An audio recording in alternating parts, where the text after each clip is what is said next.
Hello and welcome to our first session of the Ape and the Sea, the Fragmented Legacy of Freud at the Dawn of Psychoanalysis. First, I would like to present a description of the seminar, which will be administered by Reza Negarestani.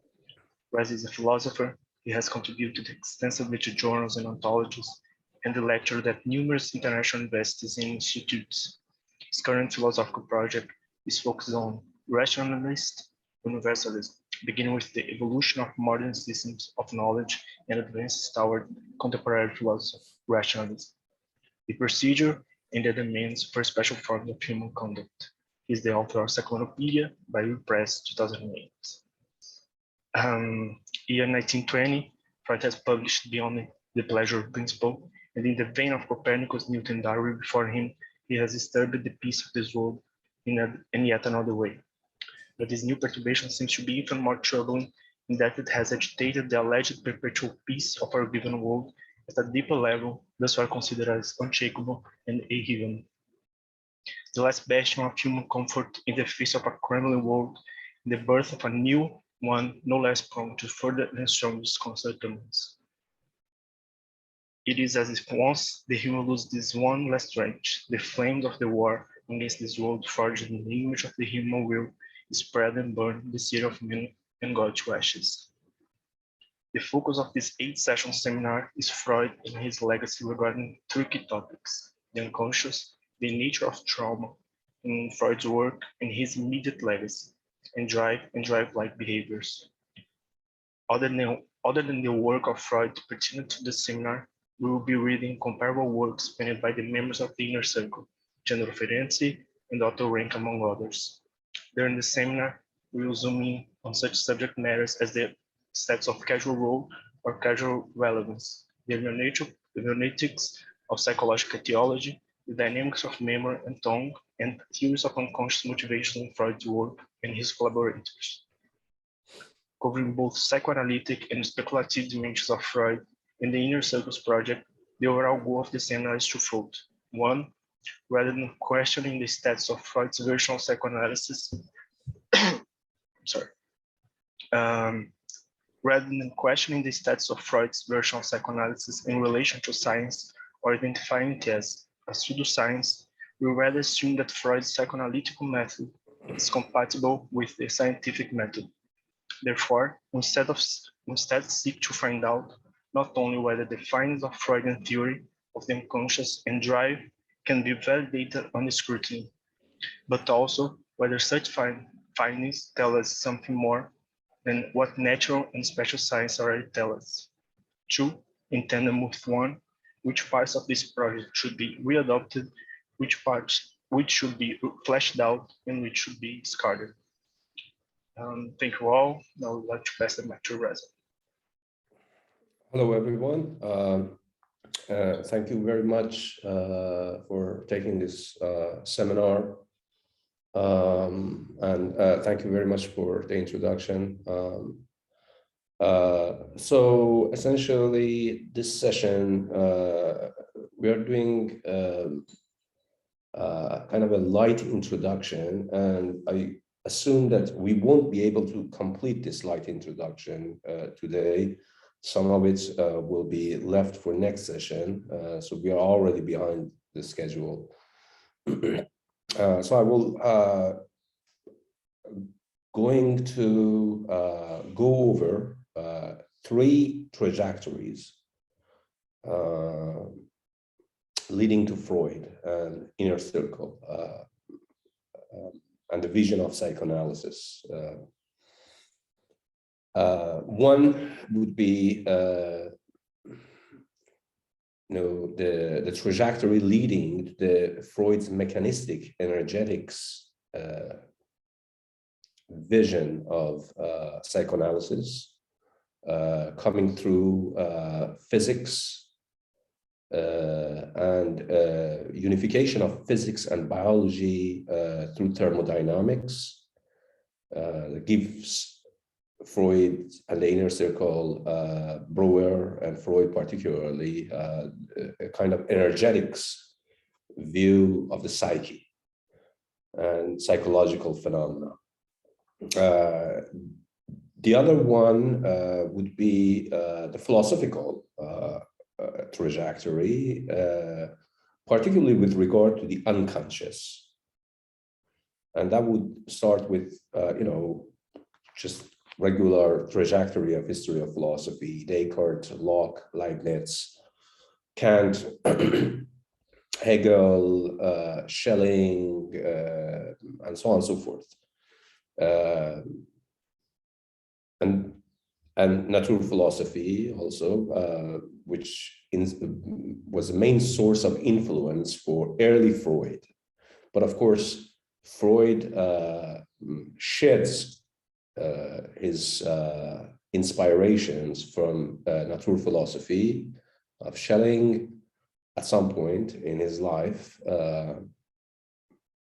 and moves toward the mechanistic energetics model, which is the proper Freudian model of psychological or psychic phenomena.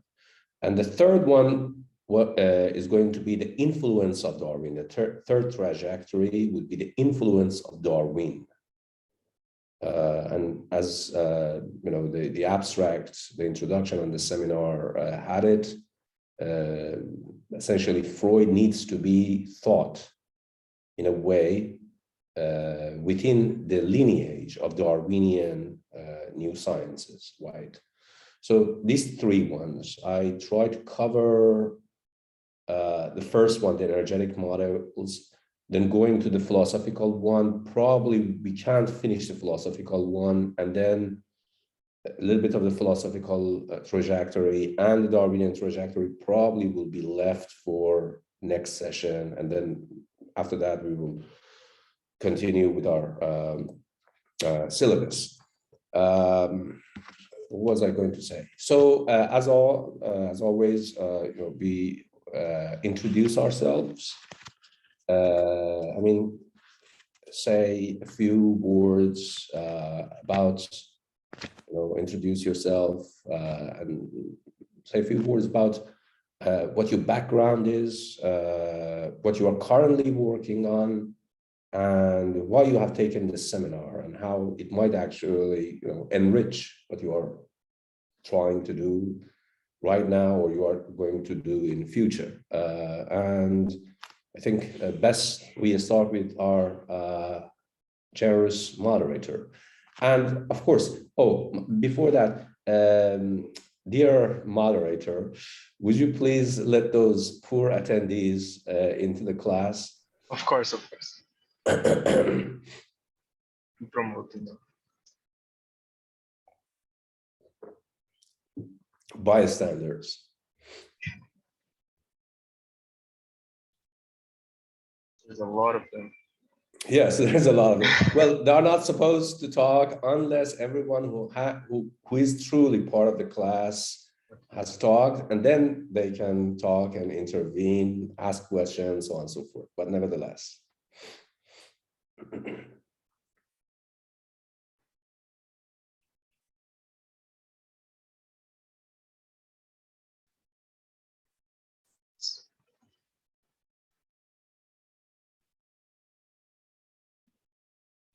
I guess everyone was promoted. If not, come. Do you want me to call out my order for the presentation?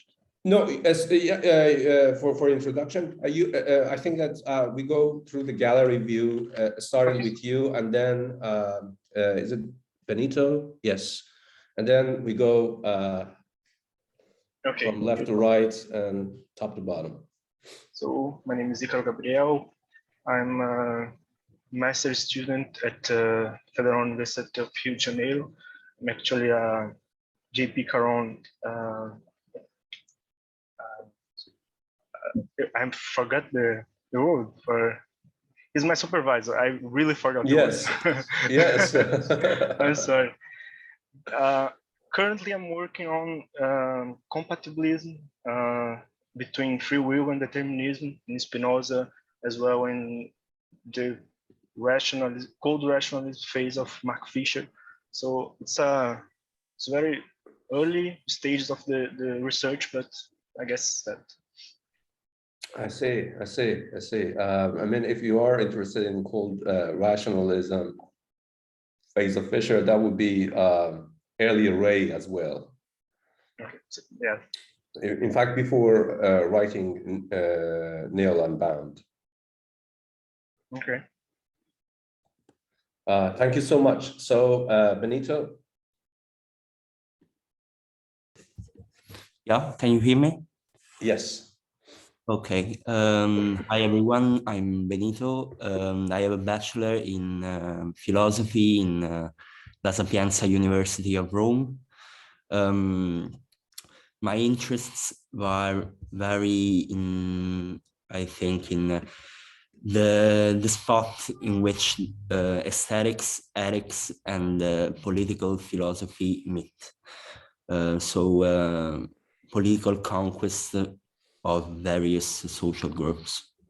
I'd say that's my principal interest of the moment. I see. Thank you very much. Thank you very much. Next person, that will be Anna.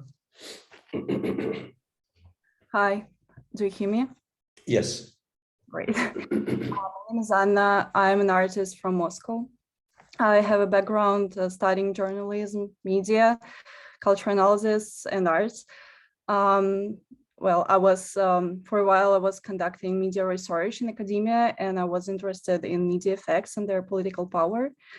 I was digging into media framing, media priming, and agenda setting, and the construction of the figure of the enemy. And now in my current artistic practice, I'm also trying to investigate the figure of the other and the state of it. So I think that led me to the seminar, but also very much driven by Reza's work. Thank you. And I really hope and looking forward to the seminar, and I really want to learn more from all of you. Yeah, I think that's it. Thank you. Reza, I muted you by mistake. I'm sorry. I'm unmuted. Okay, sorry, I was muted. Thank you so much. This is actually quite intriguing, particularly that you know, the figure of the enemy. I think there would be some sort of you know, kind of like a digression into those territories in this seminar. I hope so. Lika? Hello, everyone. I'm also from Moscow, and I'll just say why I'm interested in this seminar. I became interested in Freud when reading the works of British psychoanalyst Wilfred Bion, and Bion is famous for developing epistemology for psychoanalysis. What I found useful in this regard in Freud's work so far is the story of a 5-year-old boy, Gans. It was very lovely. Also 3 essays on sexuality, and the so-called meta-psychological body of work of Freud, starting from the last 2 chapters of interpretation of dreams. That's what I read so far. Thank you so much.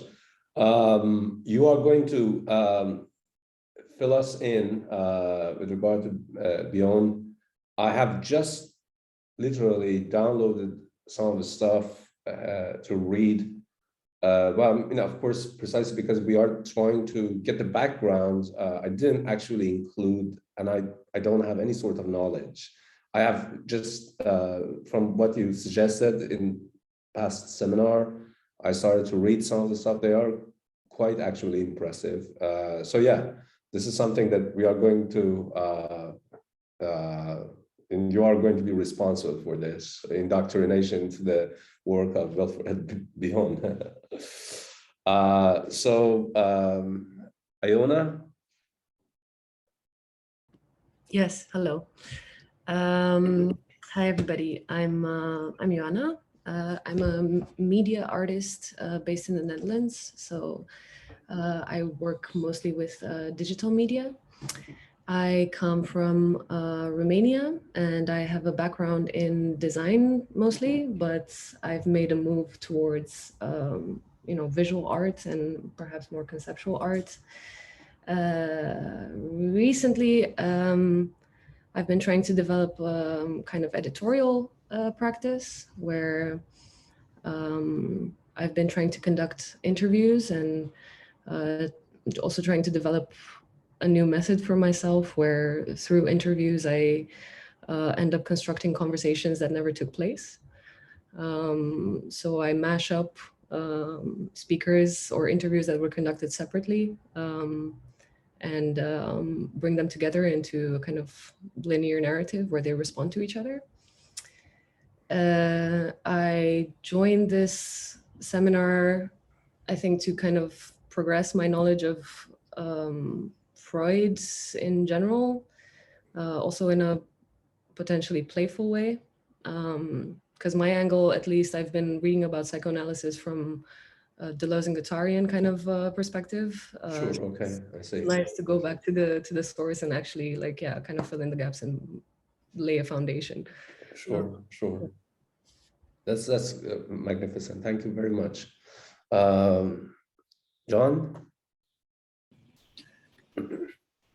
I'm John. I am a director of research at a clinic that works with people who are formerly incarcerated and people in recovery from opioid use disorder.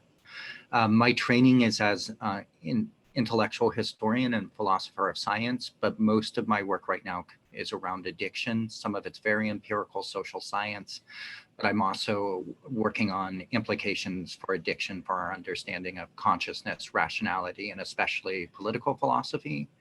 I took this course. The thing that I'm thinking about most relevant to this course is transference and the implications of transference for different theories of rationality. So thank you. I'm thrilled to be here. Absolutely. It's magnificent to have someone like you here. I now feel really guilty to talking about smoking addiction in front of you. We all have our addictions and we shouldn't feel ashamed of them. Thank you very much. Maxim? Yeah, hi. I'm also an artist. I'm based in Moscow. In my practice, I usually turn to topics of alternative knowledge and some personal rituals and intuitive approaches and some kind of material research, plasticity and effects and the aesthetics. So what made me to enroll the seminar, I think it's the interest for the unconsciousness and to try to have a essential grasp of unreal and explore the possibilities that are grounded in each other and to give a, I think that's it. Sorry. Thank you. No, all good, all good. Thank you very much. Let me just take a note.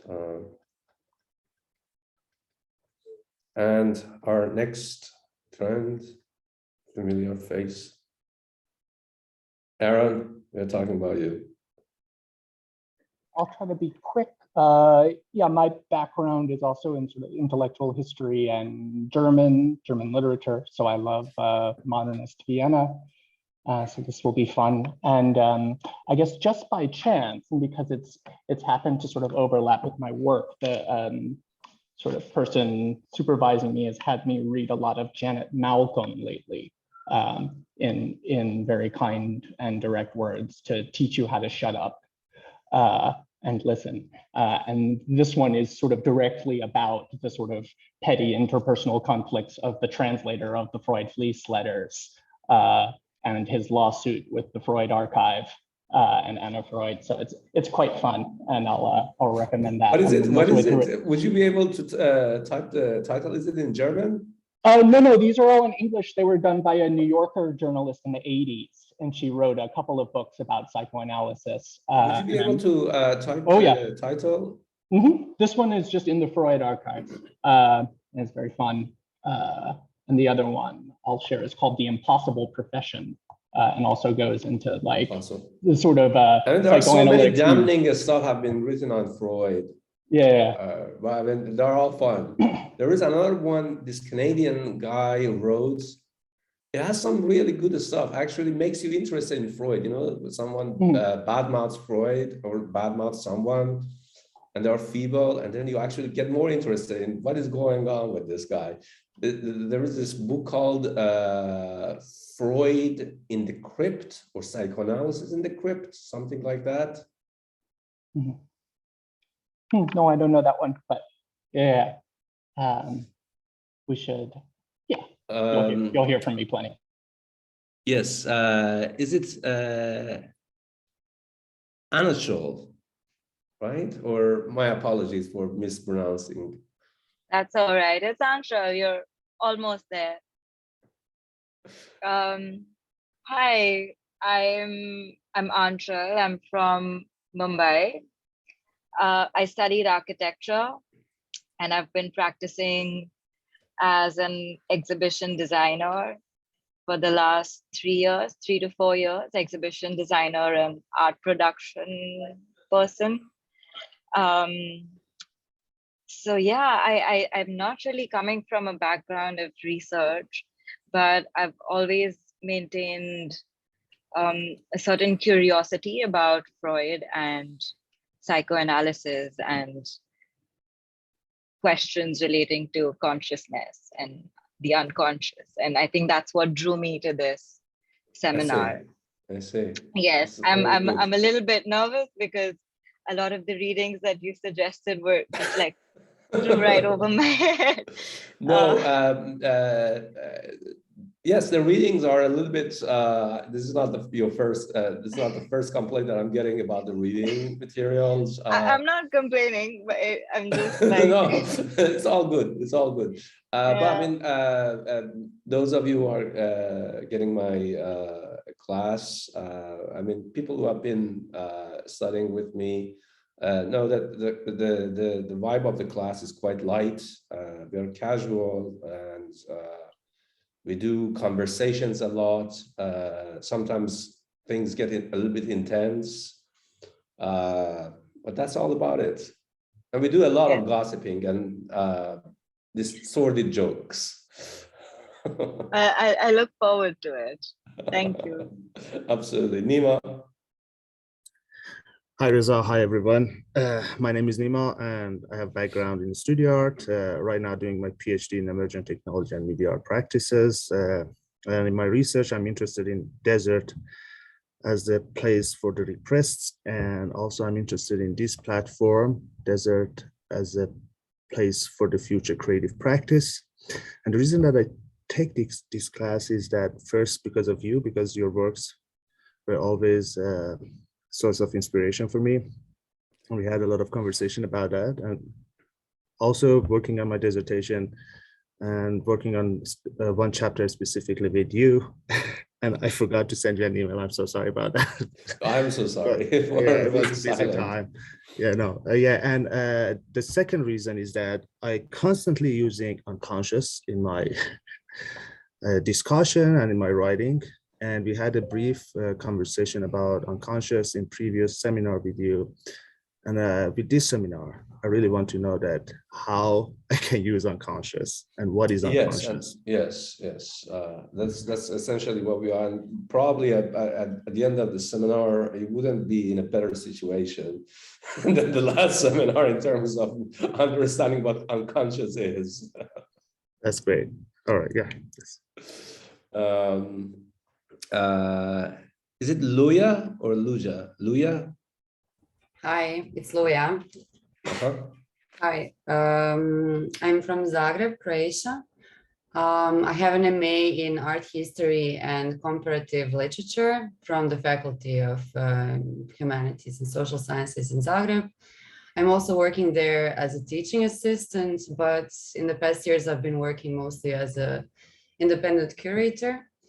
Right now, I've opened a show which is still going on with the program, which is, it focuses on parasites, which are inspired by Michel Serres' book, Yes. Parasite. So here, specifically interested in this parasite as noise interruption. And I'm quite interested in the idea in this regard in storytelling and world building. From my studies, my only introduction to Freud was, funnily enough, with just his text, Moses and Monotheism, and his writings about Leonardo da Vinci. So yeah. Thank you very much. I mean, the concept of parasite, maybe not in a completely Syrian sense, but something that we will actually going to cover, particularly when we are going to cover Sandor Frenzy's work and the concept of alien will and that sort of stuff.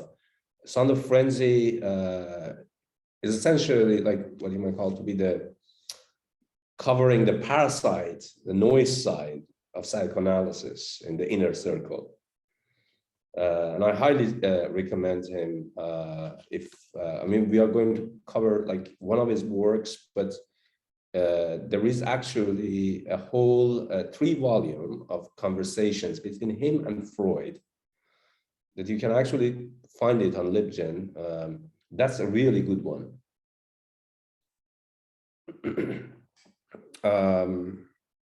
Raviv? Hey, my name is Raviv. I'm based in New York City. I have a BS in math and physics, but I've had a interest in philosophy and psychoanalysis since undergrad.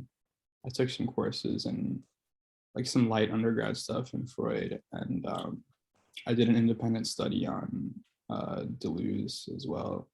But more recently, I've been interested in German idealism, and there's a lot of threads, I think, between that and Freud and psychoanalysis in general. So I'm interested to get into that. Like I've been reading Schelling right now, and there's a lot of like proto unconscious stuff in that. Yes, definitely so. And unfortunately, I see a very dark future ahead of you. You're putting yourself in the quagmire of philosophy. Yeah. You know, having a bachelor in physics and math, and then doing psychoanalysis and philosophy, that's not kosher. That is bound to lead you to the dark recesses of philosophy, unfortunately. All right, well, I'm excited, I guess. Maybe a little scared. Ehsan?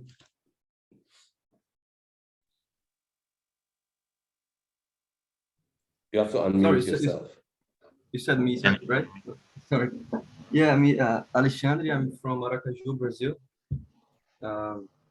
I'm actually still finishing my graduation in international relations. But I've been in and out university in the last like 8 years, and like my first discipline was actually engineering, mechanical engineering.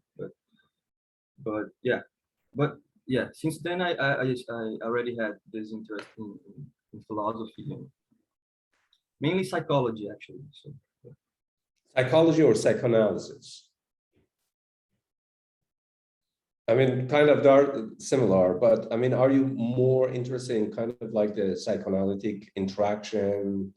Yeah, sure. Way? Yeah, okay. Yeah, like at that time, I thought that psychology was actually Freud or something, you know. I see. So, I see. But yeah, psychoanalysis mainly, yeah. But I tried because I actually tried studying at university, so I tried to look at all the like Carl Rogers and a lot of people, different people. I But see. nowadays it's mainly psychoanalysis. Yeah. That's Because magnificent. I mean, yeah, engineering and having you know, kind of interest in psychoanalysis creates kind of like elegant monsters. Elegant monsters. Yeah, like it started really to converge with like what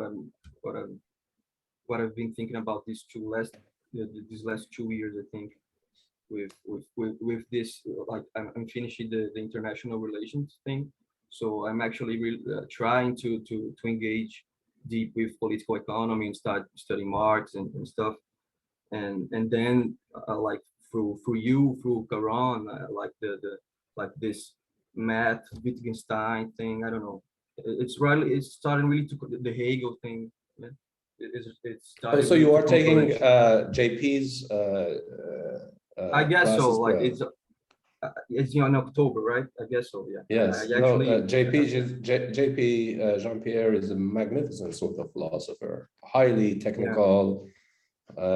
He knows his stuff far better than anyone that I know of. Yeah. Magnificent Like philosopher. you guys really changed my mind. Yeah. So Thank you. and I'm actually reading with him and Eduardo, that's in this class too. Yes. And then we are reading the social dissonance book by Martin, right? Yes, And of course. Martin is a great friend of mine. Yes. yeah, so like I just to finish, I think my project will be something regarding the noise, epistemology of noise. Oh, like, that's great. Yeah. That's great. Then I mean, I know that Jean-Pierre is going to write a review of Martin's book. Then it hasn't been published yet, but you know, Inigo Wilkins. Yeah, I never read the book, the reversible noise book. But you can ask him for the manuscript. He's very generous. He might actually send in some chapters. That's also a very great book, and it's going to be published soon. Hopefully. Thank you so much. Yeah, thank you. Sorry for that. No, absolutely. Ehsan, I think your thing was mute. You go on. Can you hear me? Yes. Hello, guys. My name is Ehsan, and actually, everyone's like background was much more interesting than mine.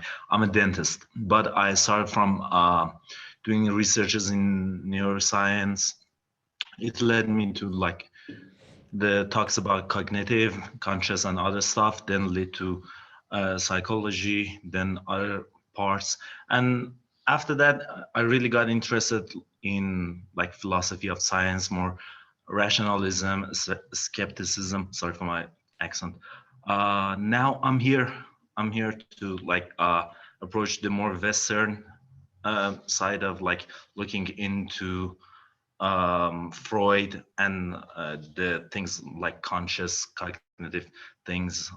So it's really interesting for me. Super. Thank you so much, Ehsan. Thank you. Omid? So many Iranians here. Oh yeah, I'm sort of Iranian. My dad's Iranian, but I grew up in the UK.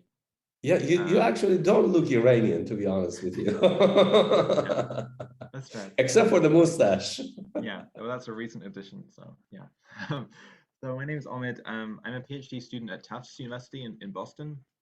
I work in the English department, and I'm working on like kind of literary work and documentaries, which kind of do I know history in a kind of weird way. And I'm taking this class because I've found that psychoanalysis has been like a really useful kind of theory for talking about cultural texts, but I haven't really got a grounding in it as opposed really just more like an amateur kind of reading. So I'm looking to get kind of a further kind of introduction into like the thought and the full kind of system of Freud's thought. Superb. Thank you so much, Omid. Thank you very much. Diego? Yes, hi Reza and everyone. My name is Diego Moreno. My background, I studied sound engineer and then I moved to philosophy. I studied philosophy and an MA in philosophy. Right now I'm doing a PhD, and the topic is the philosophy of history of Friedrich Schlegel.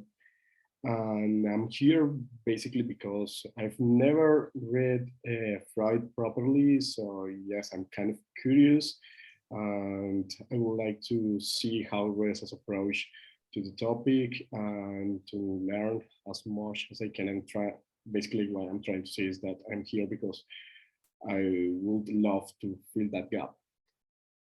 Superb. No, I mean, this is something that your line of research is something that I have just this tiny bit of knowledge about. I think that you should intervene quite often in this class. You know, whenever I say bullshit, say, Reza, you are talking bullshit.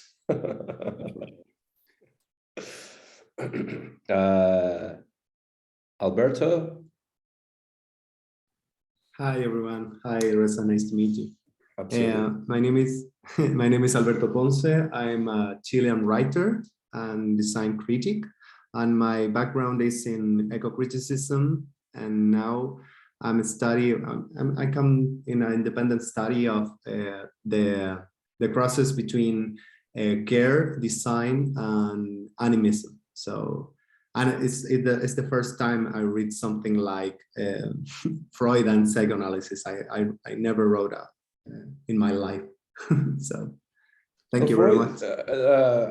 You know that there was a phase in Freud early life, early work, where basically he was a proponent of certain sort of not animism in today's, but a certain sort of animism.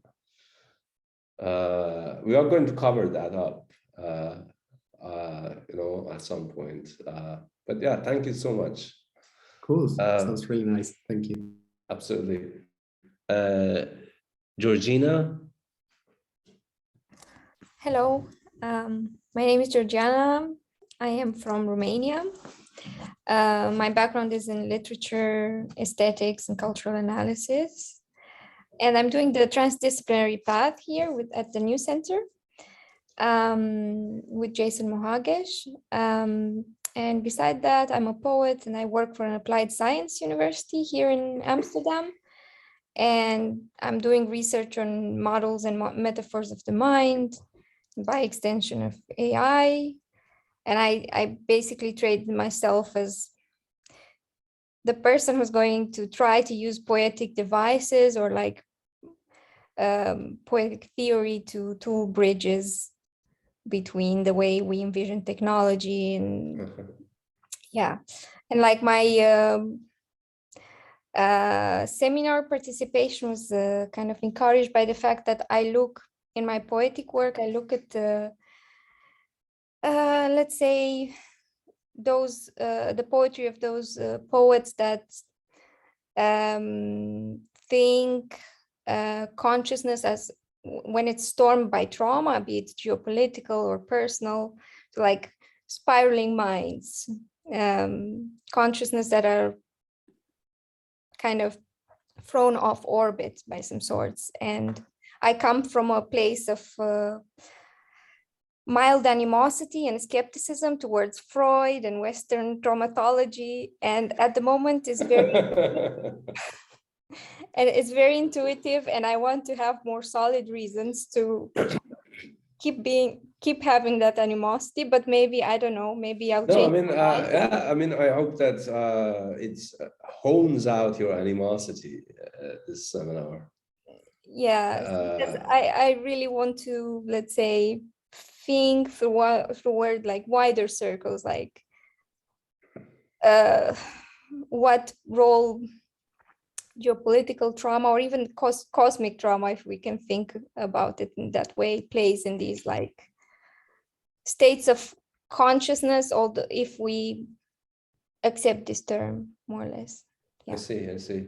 No, I mean, the whole seminar is not to vilify Freud, because Freud is absolutely a giant.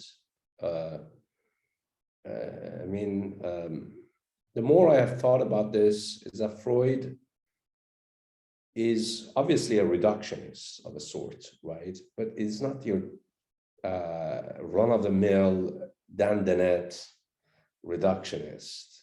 It's just like it would be insult to Freud to compare him to such a such reductionist philosophers like Dan Dennett and so on and so forth. But nevertheless, we are going to go through the whole thing, looking at the structure, functions, contents of psychoanalysis. And yes, I would say that there are things that just don't add up ultimately in Freud's theory about drive, the unconscious, and trauma. But I would say, as someone who has gone through different phases with regard to Freud, completely Freudian at the beginning, then completely critical of Freud, then half and half, critical, not critical. And now I see Freud actually as a very, very interesting sort of figure, precisely because he unfolds a lot of other problems that continue to persist, in philosophy, in materialism, and to surprise of so many of you, in theoretical physics and biology. And that's why I think that this is very important, and that's why you don't piss around with giants like Freud's. You entertain them.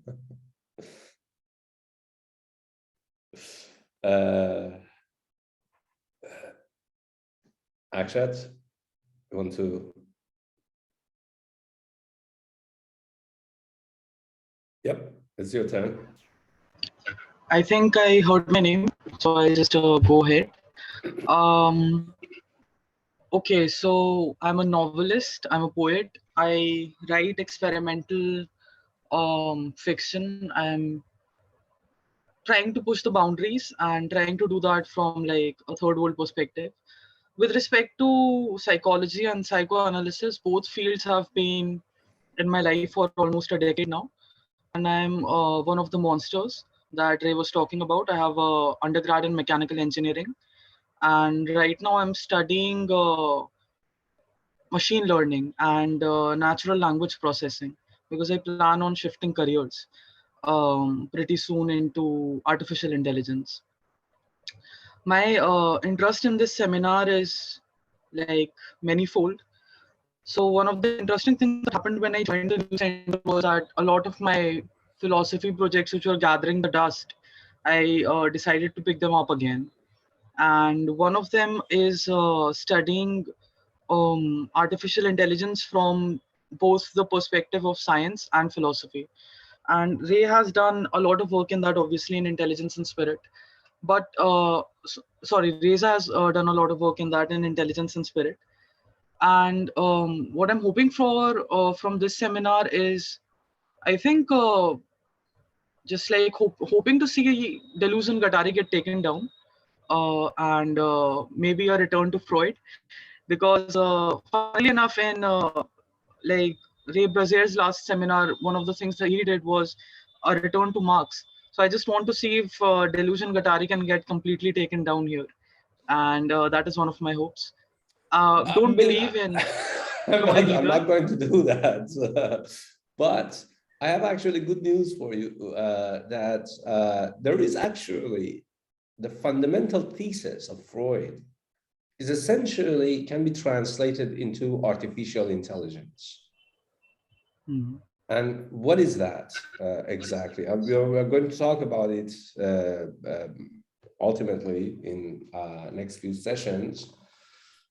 But think about this, that one of the greatest of Freud's contribution is unification of physics and biology under psychological phenomena or psychic phenomena. And psychic phenomena for him are not merely, negative, right? It's just not always unconscious. He's a kind of a rationalist, realist, materialist, if there is such a thing. So he creates essentially Freud's should be understood within a continuum that extends from physics proper to biology proper, right? So this already creates a certain sort of what you might call to be dilemma for his own time, that psychic objects, psychic content, psychic functions, and psychic structures belong always and all the time to the continuum of the inanimate and the animate, right? Physics and those are biology. By virtue of creating this continuum, working through this continuum, artificial intelligence can show up in any sort of grades from the inanimate to the animate, from the inorganic to the organic, right? So one of the first things that usually, this kind of vitalist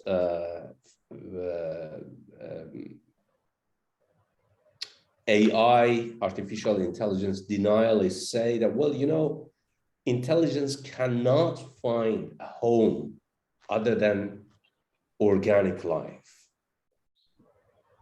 Freud actually, his idea of psychic structure, functions, objects, and contents,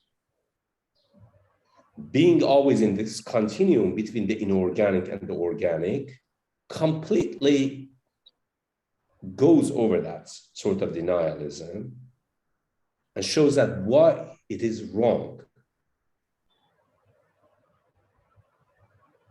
Because you can have psychic structure, functions, objects, and contents, the fourfold of the psyche within any sort of grade spectrum, grades of this continuum, from the inanimate to the animate, from the inorganic to the organic.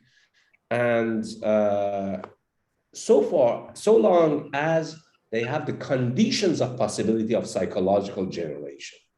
That is actually really interesting. So he's not like Dan Dennett, who says, so Dan Dennett in Darwin, The Dangerous Idea, last chapter, which is about design space and the inevitability of artificial general intelligence. He says that, well, nature creates all these sorts of stuff, right? Like cognition, intelligence, through algorithmic processes, through merely trial and error, in like baby steps. It corrects itself and it can create such a things.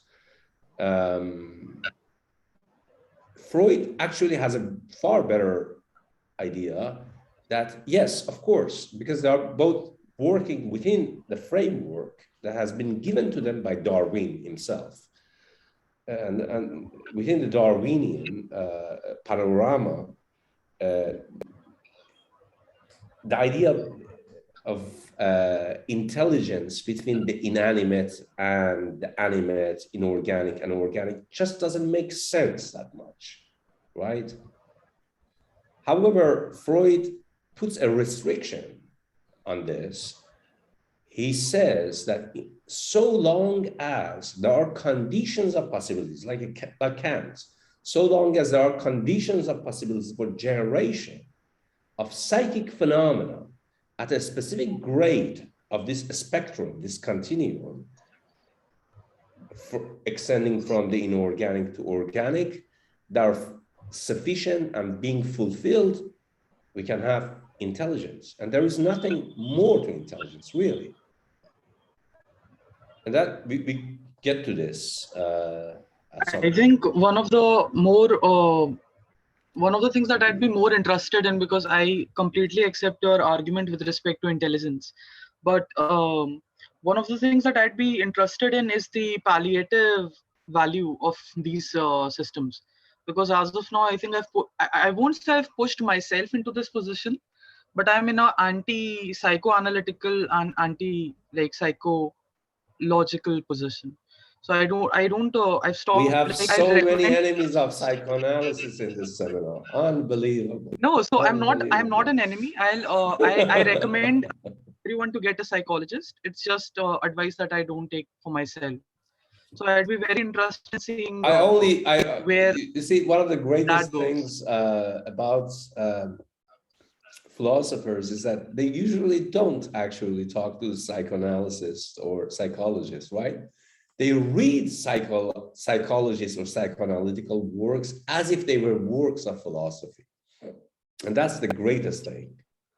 You see, a philosopher is always, know what is wrong with him, her, them. It's just that it's no one's fucking business to get into my mind. It's my own business, and I know the causes. This is why that clinical psychoanalysis for some people actually doesn't work, because they already know their causes. They know what they are coming from, right? And it is actually very hard to convince a philosopher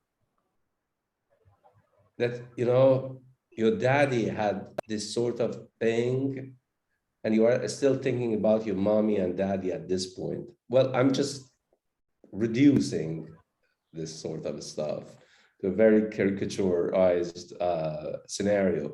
But no, philosophers, we don't do that sort of stuff. We don't actually talk to shrinks, that's the whole point.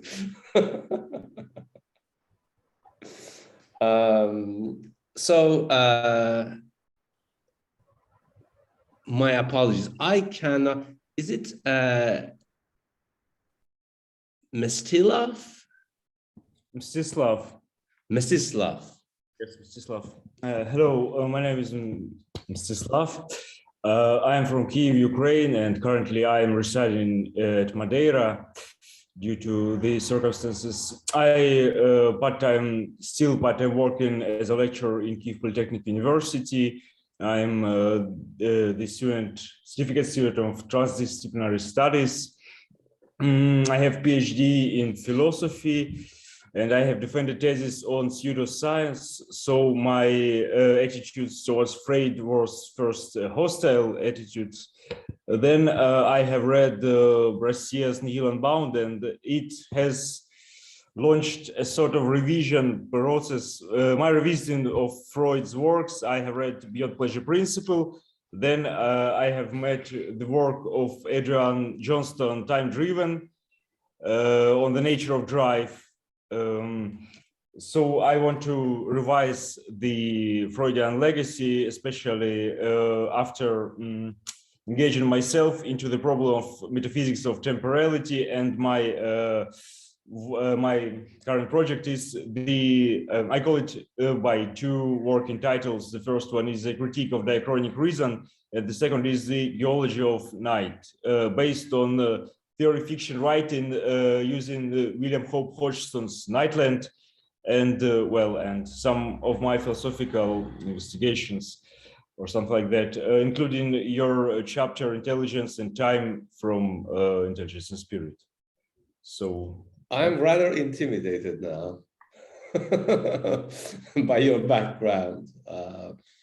Yeah, no, I mean, this is magnificent. The thing is that the pseudoscientific charge has always been levied against Freud, right? this is why I introduced Adolf Grunbaum book about foundations of psychoanalysis, particularly Freud. So Popper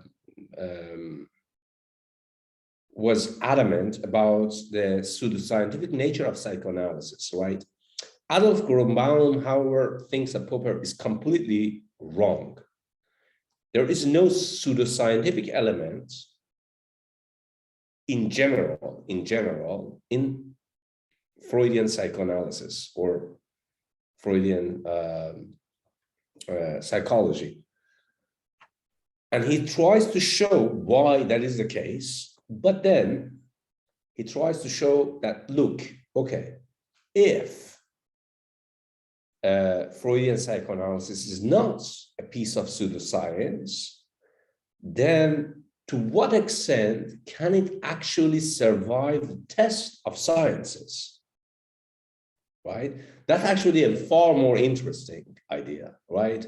Instead of getting rid of it by calling it pseudoscience writ large, right? Saying that, okay, this is actually following a scientific method, but now see at what junctures psychoanalysis fails in its own promises of being scientific in a modern sense of modern sciences. Thank you so much. I mean, we are going a little bit, as I predicted, introductions are always taking a lot of time. So those people who are attendees, they should pass the microphone to the other person who is actually taking the class.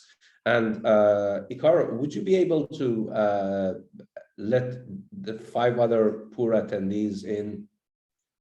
I already did that. I think they need to log out and log in again. Okay, okay. Because I already promoted. Okay, Michael. Well, I know that you are attending, but you are yeah. need to be here to defend your thesis. Yeah, well, I promise this is not an excuse. This is real. Sometime in the next half hour, I'm going to have to leave to pick up my fiance from surgery. So I might miss the abuse. I hope you will not drag me too much, but it's fine if you do. I'll watch the recording later. But yeah, and this is going to lose me all possible credence, especially with this paper. But my journey. No, absolutely. That paper. I mean, how many of you are on Discord? Please, if you are not on Discord, ask either Rafael at News Center by emailing organizers at thenewscenter.org or our dear moderator, and they will hook you up with the Discord. Because we are actually discussing real time on the Discord about the class, the seminar, the topics. And so I suggested one of the reading texts for this seminar would be Michael's text. It's called Kant's, what's the title? Kant avant Freud. Kant avant Freud, yeah. which is a joke on Lacan, or a pun on Lacan's Kant avec Sade. Now you are bringing Lacan into my class. Yeah, so that's the kind of one thing that I'm surprised hasn't been mentioned so far. I started looking into psychoanalysis with Lacan via the kind of Zizeki and Milo. And as far as being a monster, I studied computer science and I still work as a software engineer. But my monstrosity has just grown, especially in the last couple of months when I've been on leave due to a medical condition. And yesterday I bought my first tarot deck. So you can see how far off the rails I had gone. And that actually was inspired partly by Anna Longo's recent seminar on rule-governed games, which I'm trying to remember now who brought up some tarot stuff in those conversations. So anyway, you can see that I'm kind of interested in, I would say I'm most interested in contingency and and contradiction and that kind of stuff because of that kind of reawakening by the Zizeki and Hegelian kind of people. But before that and alongside that, I've always had a long abiding kind of cybernetic, pragmatic, what I kind of considered rationalist bent, where I wanted to see how we could, like my main objective intellectually when I joined the New Center was how can we join cybernetic theory and systems theory and maybe a bit of like a small amount of Whiteheadian process influence with Paulo Freire's critical pedagogy, some form of psychoanalytic theory of subjectivity or asubjectivity, and bring that to bear on political and economic problems, practically speaking. So issues of distrust, not just of others, but of oneself, and the way that contingency actually can be the only path to understanding necessity have been kind of my main things I've wanted to understand.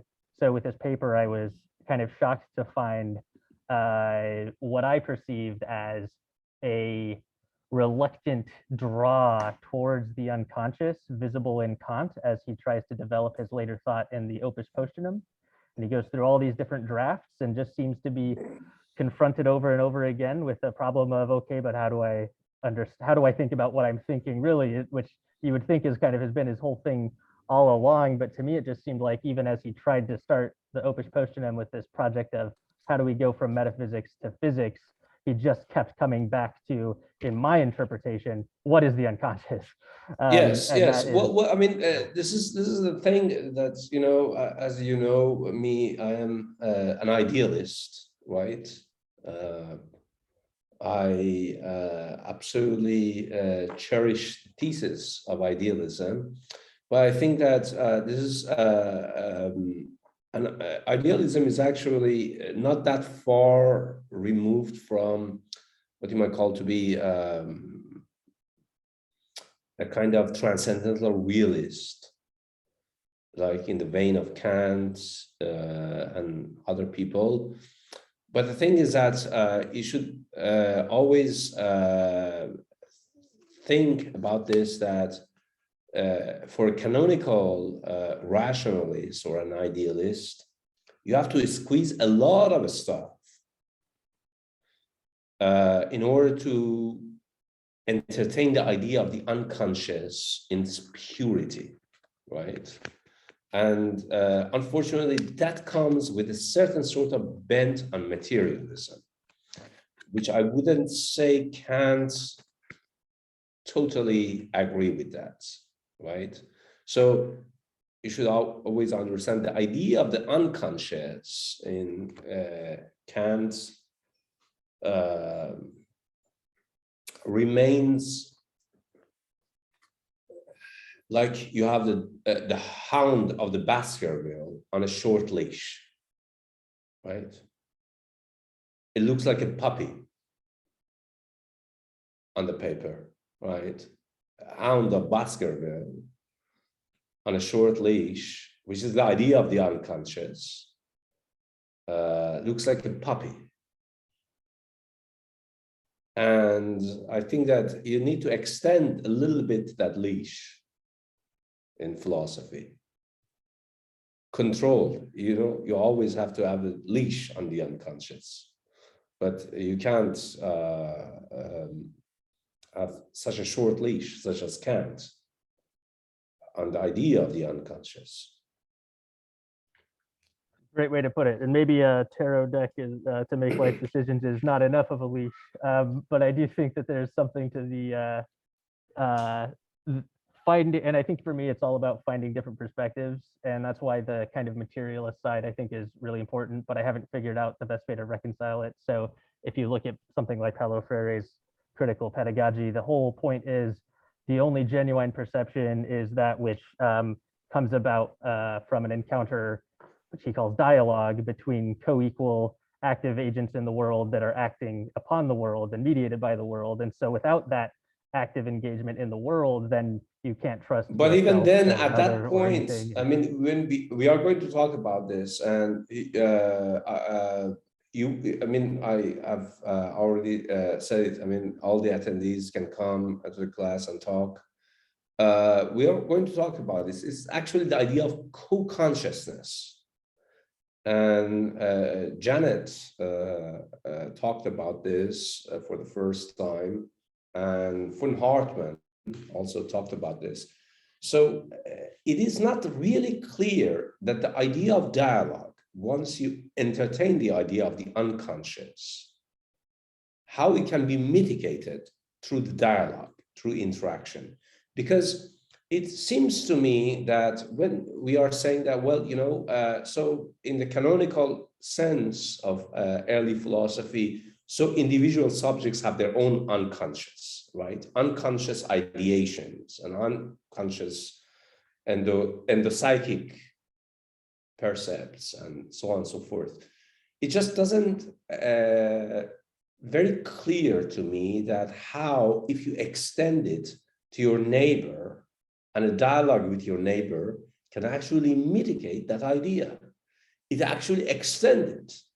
So here, the idea of co-consciousness comes through, and co-consciousness is very different from Husserlian transcendental co-constitution, namely intersubjectivity.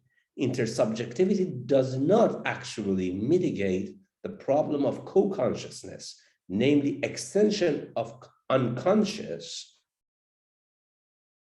outside of you, outside of the ego or self as a subject. Well, I'm excited for the rest of the class. I do have to go pick up my fiance now. Thanks for letting Absolutely, me absolutely, get a word in, absolutely. and I'll try to drop by later. Absolutely. Denise? Can you hear me? Yes. I'm Denise. I am originally from Mexico, but I've been living in the Netherlands for like 7 years. And like long time ago, I studied architecture, but like slowly moved into kind of cultural studies and a bit of art. And for like 3 years, I worked in a fulfillment center in the port of Rotterdam, like as a warehouse worker.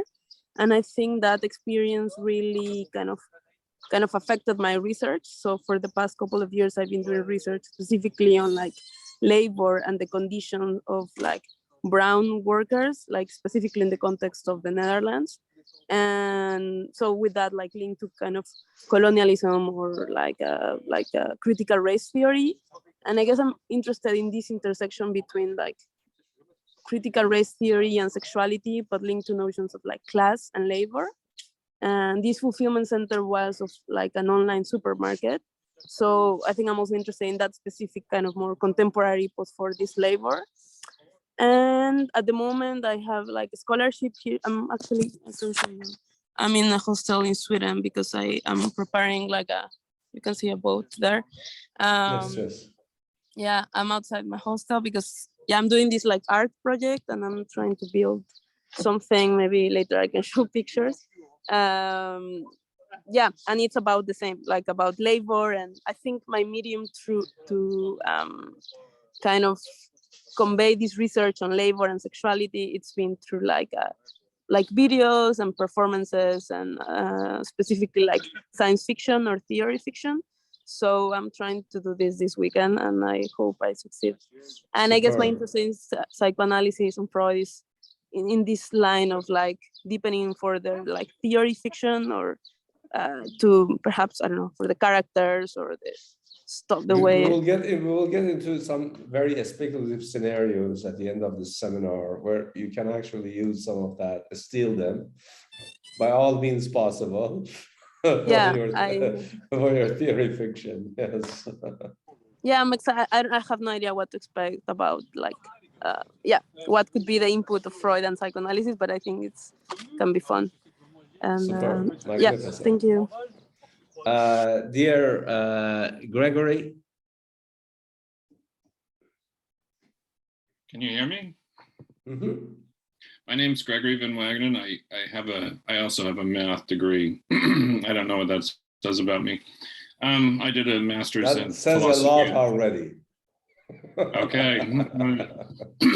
don't hate me. I did a master's in philosophy at the University of Texas, and mainly it was analytic. It was on Bertrand Russell and Alfred North Whitehead's Principia.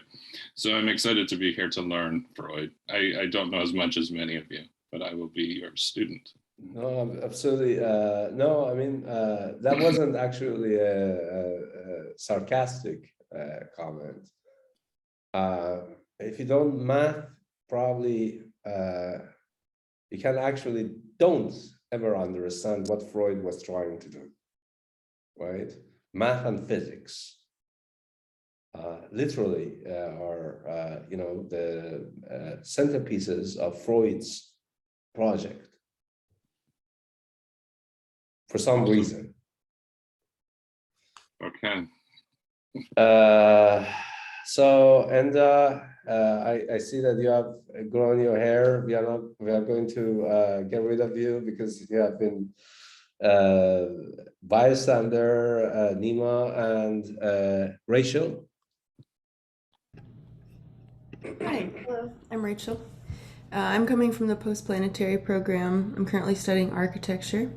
Recently, my work has been incorporating a level of computation, algorithmic computation, because I'm interested in understanding behaviors that emerge around an aggregation of agents. So I'm here in this seminar because I'm quite interested in different aspects of memory, actually, and the way things are remembered, the language of its expression, the language of expression of trauma. And I guess generally I'm interested in philosophy and incorporating different ways of thinking into my work process. So I'm excited to be here. Absolutely, thank you so much. And yes, we are going to talk about why is that the unconscious shows its full force when it comes to recollection. You know, when it tries to assemble pieces of memories, fragments, shards of memories through time and put them together. And of course, there is always an individual a story to be told with regard to individual people and their own memories. And of course, if we take memory in deep time, that's actually a different sort of scenario. Imagine we try to recollect deep time memories. Have you, any of you, watched the movie Memoria with Tilda Swinton? Very good. My God, Alberto. Did you like it? Yeah. Absolutely. I mean, this is slow Good. and yeah, it's but slow and mesmerizing. That is really, if you want to write theory fiction on Freud and memory, this is it. Watch everything of his if you can. My advice to everyone. I'm a big fan. Yes, yes, absolutely. I highly recommend it. The movie Memoria. With Tilda Swinton? Yes. Yes, I've seen the movie. It's about my country, Colombia, actually. It's about so there is this woman who visits her sister, right? And she has this perception of a loud boom in her ear, and she cannot go to sleep anymore. She doesn't know where it's coming from because other people don't see it, don't hear it. This boom doesn't exist for other people. Probably it does beneath the threshold of consciousness, conscious percepts. And she goes and goes to Amazonia and starts to talk to other people, to anatomists, to forensic people, that what is this boom? And they try to create, forensically, they try to create this sound that is going into her ears. And she compares it with the whirring that comes from the bowels of the earth itself. right? And I'm not going to spoil you, but there is a very strange scene when she actually meets this kind of person who has probably not a shaman, but a person who has become one with the universe, with the world, with the planet Earth, who can remember all the memories leading from the inorganic to the organic person he is now, right? And she talks to this person, and then after that, she finally remembers where the boom came from. It's okay, there's spoiler, because it's not a movie that cannot, I mean, look, it's not a thriller. It's a very slow movie. So the boom comes from a tropical forest, an alien spaceship at the beginning of time, creating a warp drive, poof, goes to another dimension. And she's hearing that boom. It's magnificent. It's absolutely a magnificent movie. Richard? Oh, sorry. Yeah, Richard, yes. Can you hear me? Yeah, great.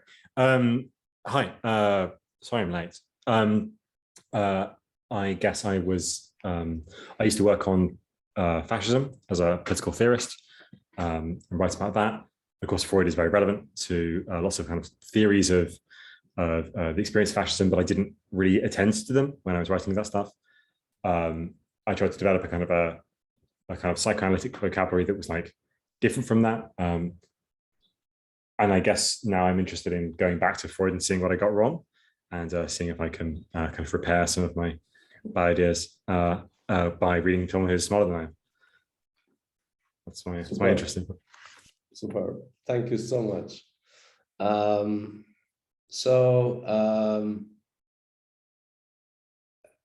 Is it, oh, Carl, you're a bystander. I'm not going to talk to you. Sarah? Hi, I'm a psychology and psychoanalysis student, and I'm a little scared that you all hate psychologists for a reason. And right now I work in a psychiatric clinic with schizophrenic patients, and we do art therapy and other kinds of therapy. Superb, superb. I mean, would you be able to a little bit, once in a while, make a commentary about the clinical practice? Yes, of course. Mm-hmm. Superb, superb, magnificent, magnificent. Thank you very much. Is Kirsten? Hi, I'm Kerstin. I have a really bad cold. I'm sorry. Not COVID though. I'm an artist, and most of my work is driven by my own experience. I was born and I grew up in the former East Germany, the GDR. And now I'm living in the United States in Philadelphia. So I'm very interested in this, like in the self, what's constituting the self, the individual, and the breaking points of it, and the dissolving and the nothingness.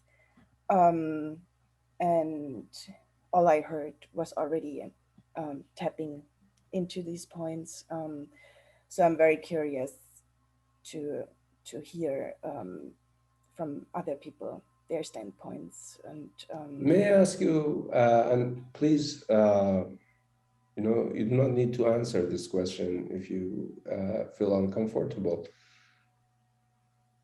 What was your experience of East Germany? What was my experience? Like in a Freudian sense, in a psychoanalytic sense, the wall, the mirror. Well, I think it was also the political was very personal and very gripped into Because of course, because of the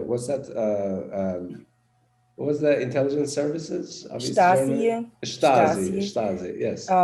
So it was very traumatic. So it was like chaotic, to say the least, in family life, and very traumatic, and a lot of drama. There was a lot of drama, and now, of course, one looks back and it's like, this is baffling why it was so traumatic and so much drama.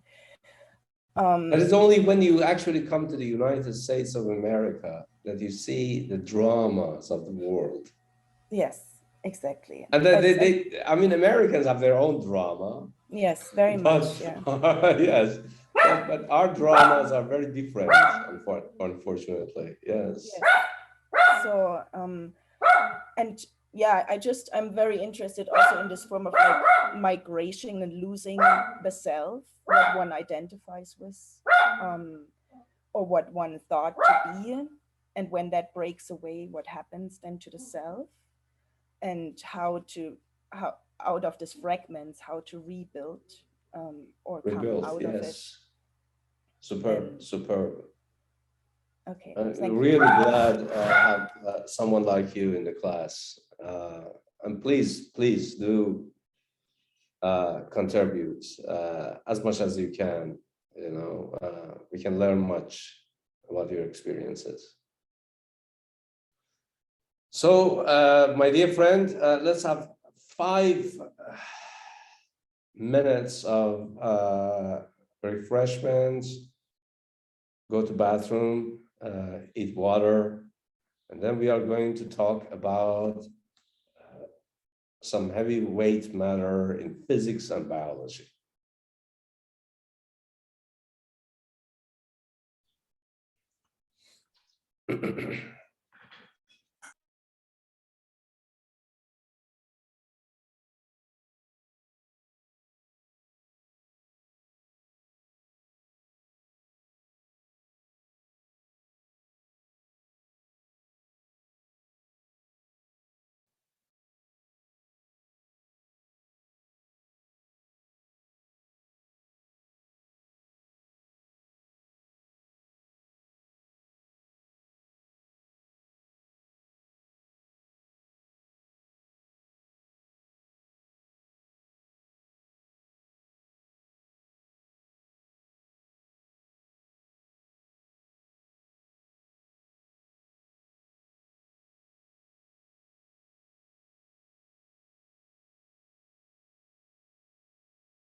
Let me know when you should kick in.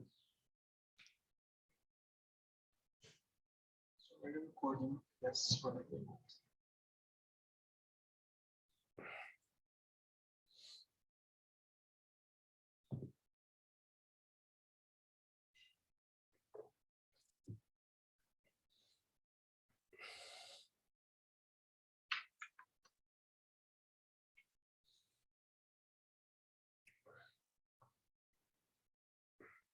Let's wait 1 more minute and then we will start.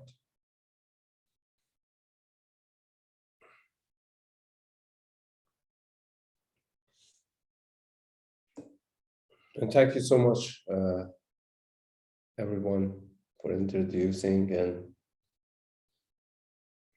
I think it's actually necessary. Sorry that it took a long time because, you know, we have a lot of panelists. But I think it's actually necessary to kind of gauge in who is working on what and what are their interests and so on and so forth. So the class doesn't get bipolarized at the end of the day.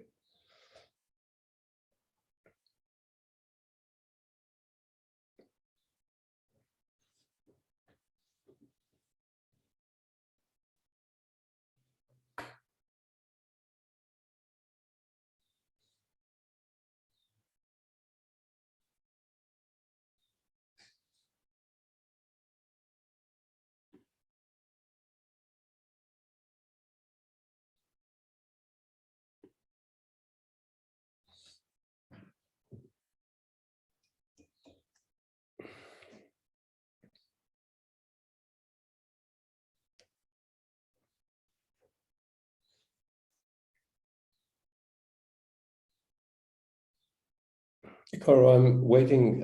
Whenever you want me to start, let me know. Yes, okay. That's 7 minutes.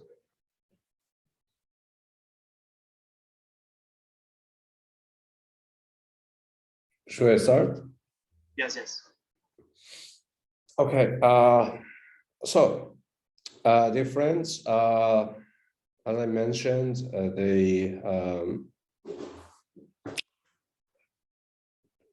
the introduction is about 3 main trajectories that leads to the rise of psychoanalysis, early psychoanalysis, by way of Freud, Breuer, and the inner circle.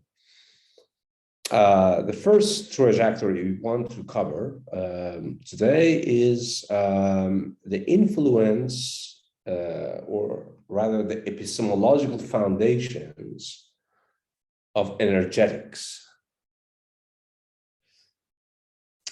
The reason I'm suggesting this is precisely because, so the idea of the unconscious, the idea of the unconscious as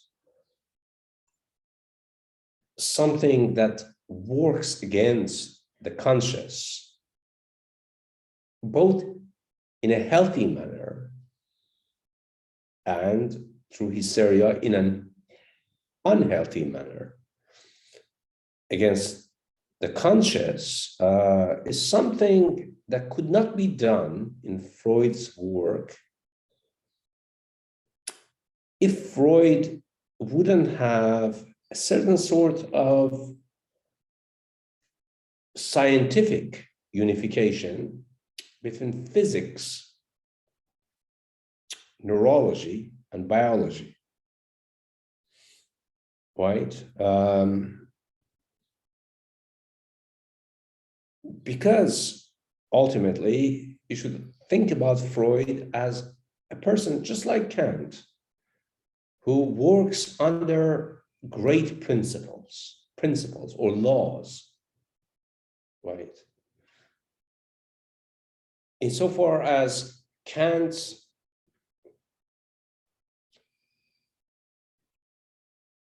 ideas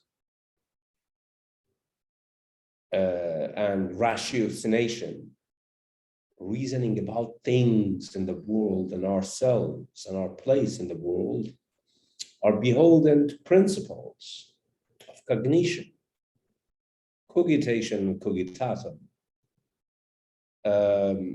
Freud also have those sort of principles. It's just that those principles are no longer purely rationalist.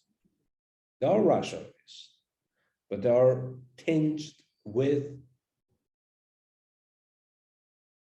physical concerns, with sciences.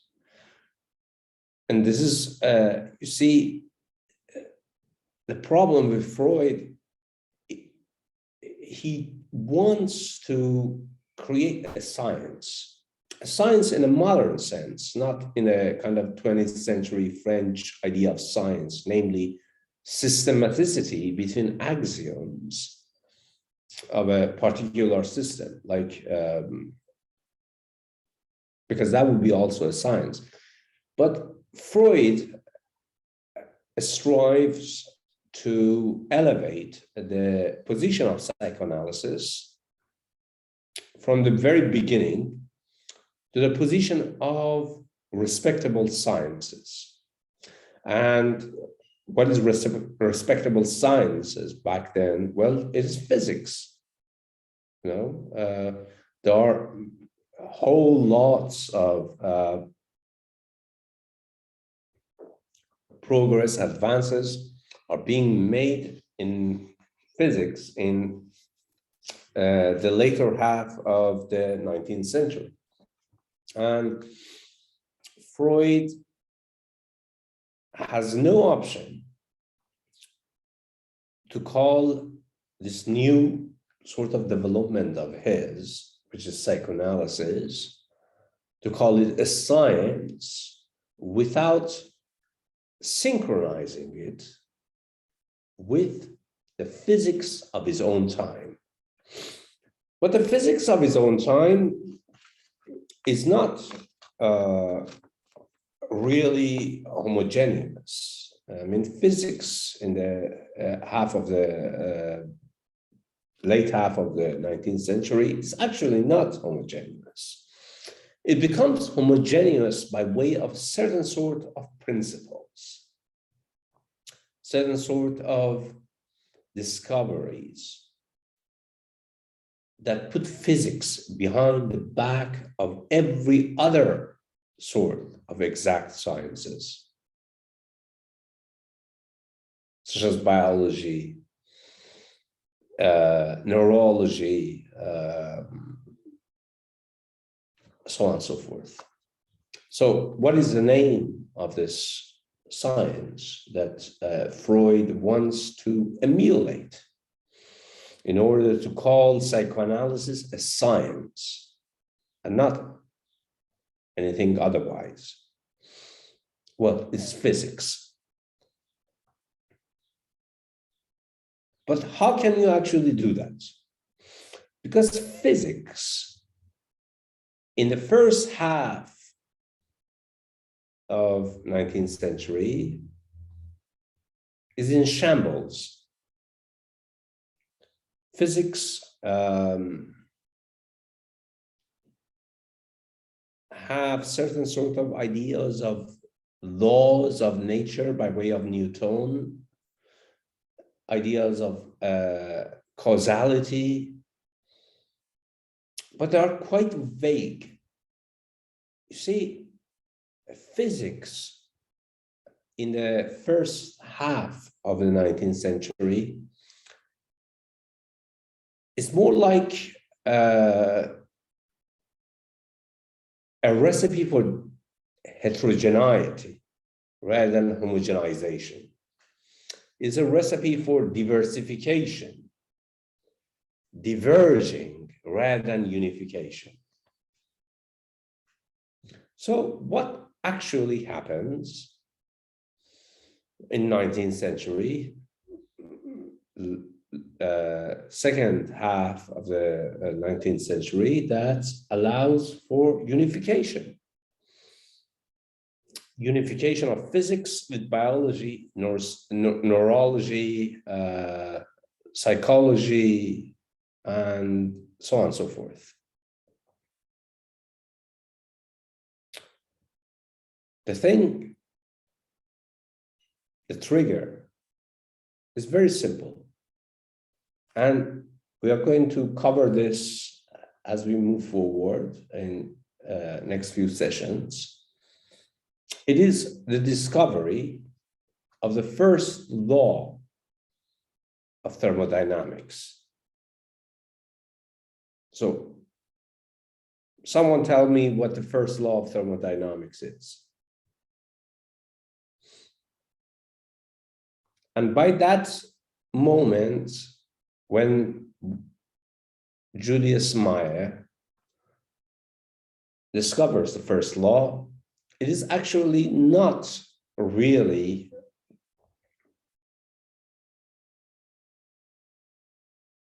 even close to our understanding of the first law of thermodynamics today.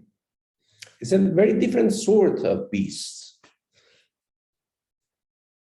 There are certain sort of what you might call to be distortions of concepts. And all of these are being inherited to Freud's canon, Freud's work. These distortions, some healthy, some unhealthy, from perspective of science. So what is the first law of thermodynamics? Someone should say something. Anyone? The law of conservation. So essentially, the law of conservation of energy. Energy can neither be created nor destroyed, just transferred from lower entropy to higher entropy, I guess. Lower entropy to higher entropy is not actually part of this first law, but yes, the first part absolutely was correct. Any other attendees want to say something about the first law of thermodynamics? One thing I was going to maybe mention is the importance of boundaries. When you're talking about the first law, in the sense that you can't really state it without the idea of a closed system or a boundary between an isolated system. Yeah. An isolated system. You can't really state. Usually these two concepts, closed system and isolated system, are being a little bit fudged. In canonical terms, we usually think a closed system is an isolated system, but a closed system is not actually an isolated system in physics. Isolated system, this only happen for isolated system, ideal isolated systems. Right, yeah, or kind of just the fact that you need an idea of a boundary between two different thermodynamic states. And would you be able to fill us with this idea that why the idea of boundary should be important? With regard to this first law? I think it's because the easiest way to think of the first law is as conservation of energy. But the only way to think about measuring that is if you can denote a change in energy. And the way that works physically is you usually have to conceive of two different thermodynamic systems that are interfacing in some way. Superb. That's really a good answer. Any other person, even the bystanders, anyone want to add anything about the first law of thermodynamics?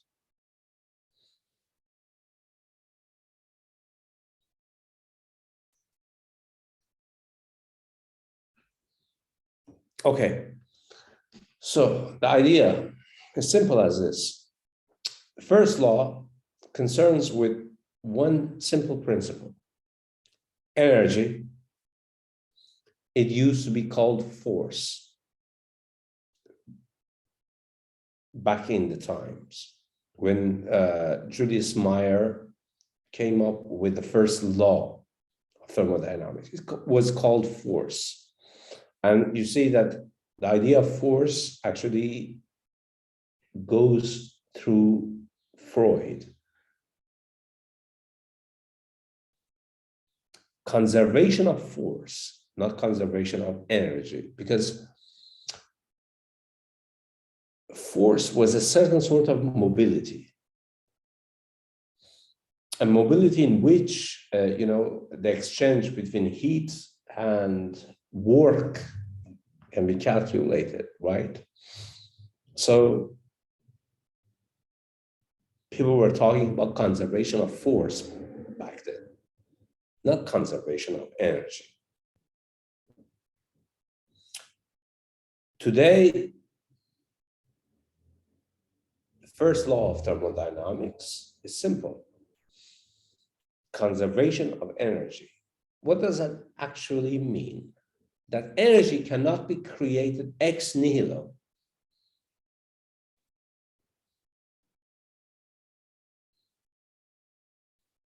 Nor can it be non-constant.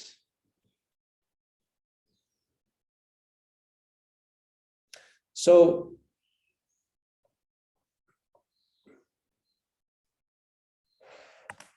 essentially, I want to give you a picture of what thermodynamics actually is. And why is it important for the unification of physics and biology and neurology, such that Freud can create psychic phenomena, talk about psychic phenomena on the rappel of physical phenomena, right? Well, thermodynamics is quite simple, at least on the surface.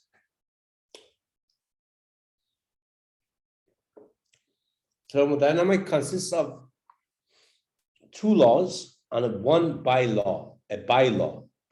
This bylaw is actually very important. Usually this bylaw is being integrated already into one of these two laws. The first law, energy cannot be created ex nihilo. 2, energy is always constant, preserved within an isolated system. What is an isolated system? An isolated system is a system that has a boundary within which mass and energy cannot be exchanged.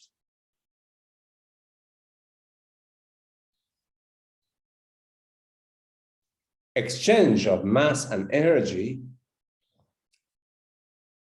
will throw off the first law of thermodynamics. So we are talking about an ideal isolated system. Physics usually, at least 19th century physics, entertain itself with ideal systems, isolated closed systems, so to speak, such that we can actually understand the behavior of a system, right? For example, you have a black box. The black box is a system. How are you going to actually understand the behavior of this black box, your system?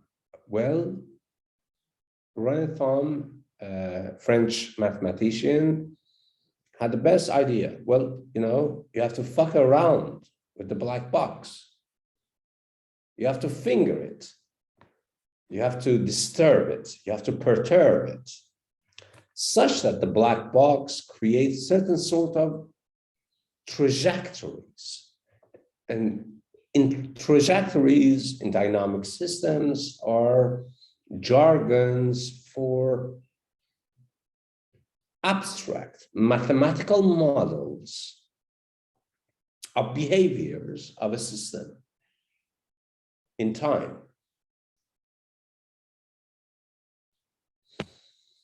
Trajectories can be completely diverging from one another, right?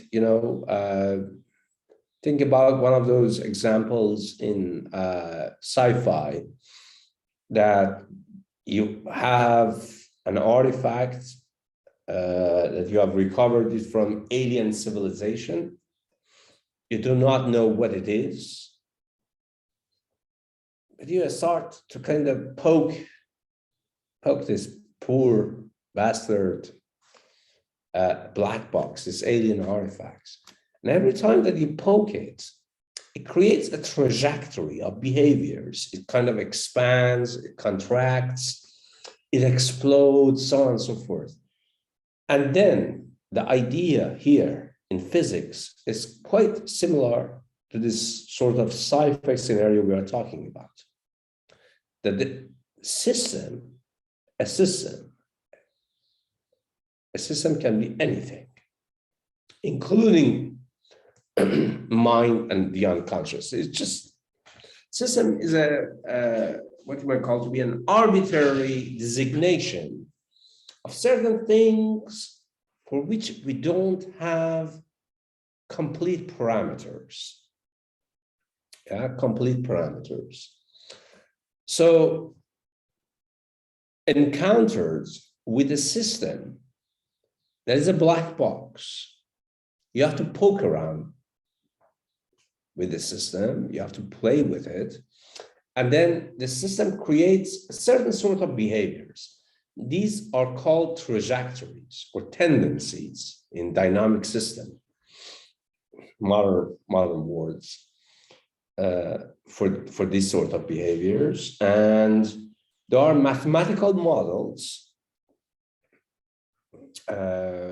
maps, so to speak, that allow us to integrate the trajectories or the behaviors of an unknown system, a black box, integrate these trajectories and create a model of the behavior of the system. So first of all, a system is nothing but its own behaviors. Lesson 1 from dynamic system and physics. A system is nothing but its own behaviors. I'm not talking about behavioralist sort of stuff. I am talking about that if you intervene or perturb a black box in thus and so manners, it creates a certain sort. So this is an input. This is a black box, and there are certain sort of trajectories coming from it. What we want to do is to integrate the trajectories that come from it, the behaviors. And we are going to integrate them by mathematical models, by way of mathematical physics, to create the idea of what the system is, because the system doesn't really exist. Literally, there is no such a thing as a system. A system is only a system insofar as it exhibits or displays certain sort of behaviors in time and space, where they can be mathematically modeled, right? And I poke into this black box, and certain sort of vibrations come from the right side as I am pushing it. And these vibrations, we are going to integrate them, and we are going to study them. We are going to integrate all of them. And that would be the behavior of the system. The behavior of the system in the sense of integration of trajectories of behaviors in time would be this system, would be this black box. Otherwise, there is no such a thing as a black box. And there are certain sort of mathematical models which are highly complex, made to discover the guts of a black box, right? Like, this is your unconscious.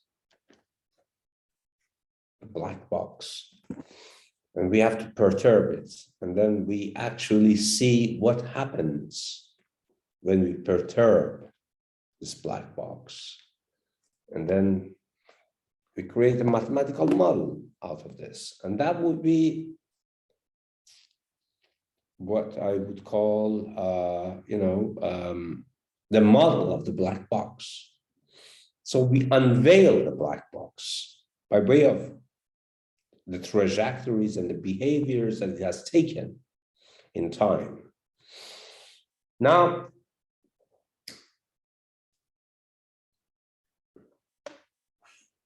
this is the main idea that these people at this time in 19th century are talking about.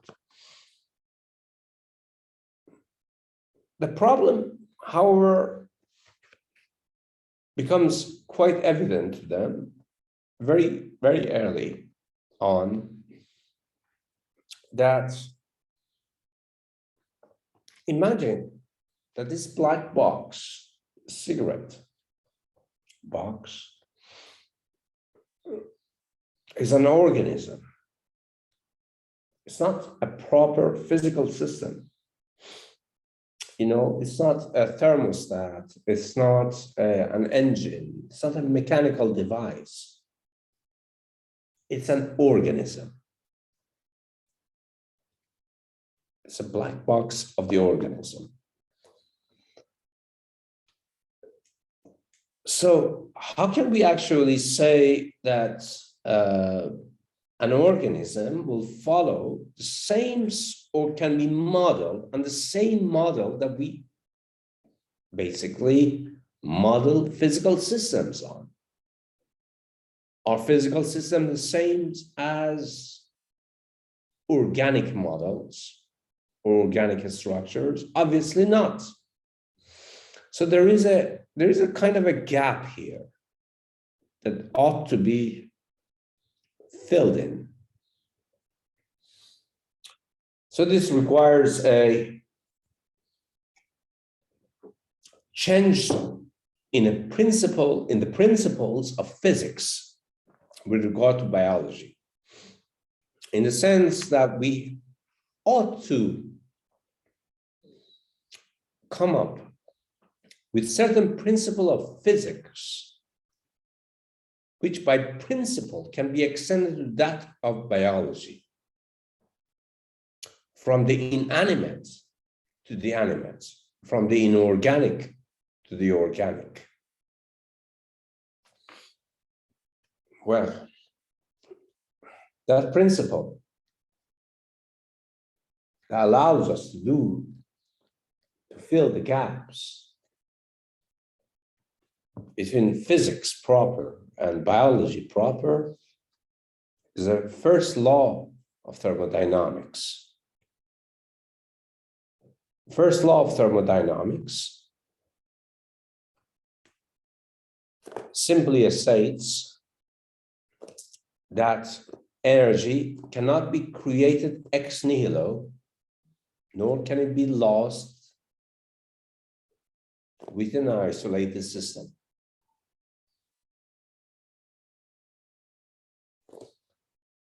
Now, you might ask yourself,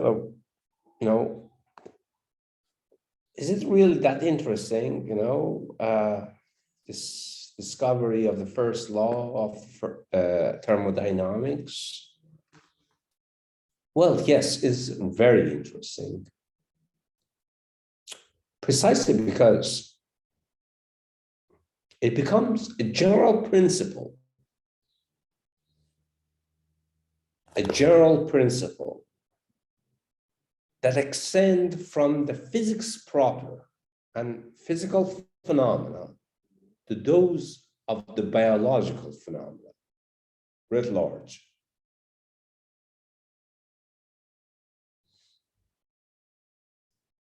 And Freud falls for this because at his heart, he wants unification.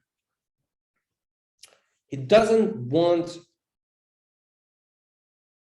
just psychic phenomena in the sky and physical phenomena down in the slums of the earth, right? He doesn't want that. He wants to create a bridge between these two. And the bridge is this first law of thermodynamics.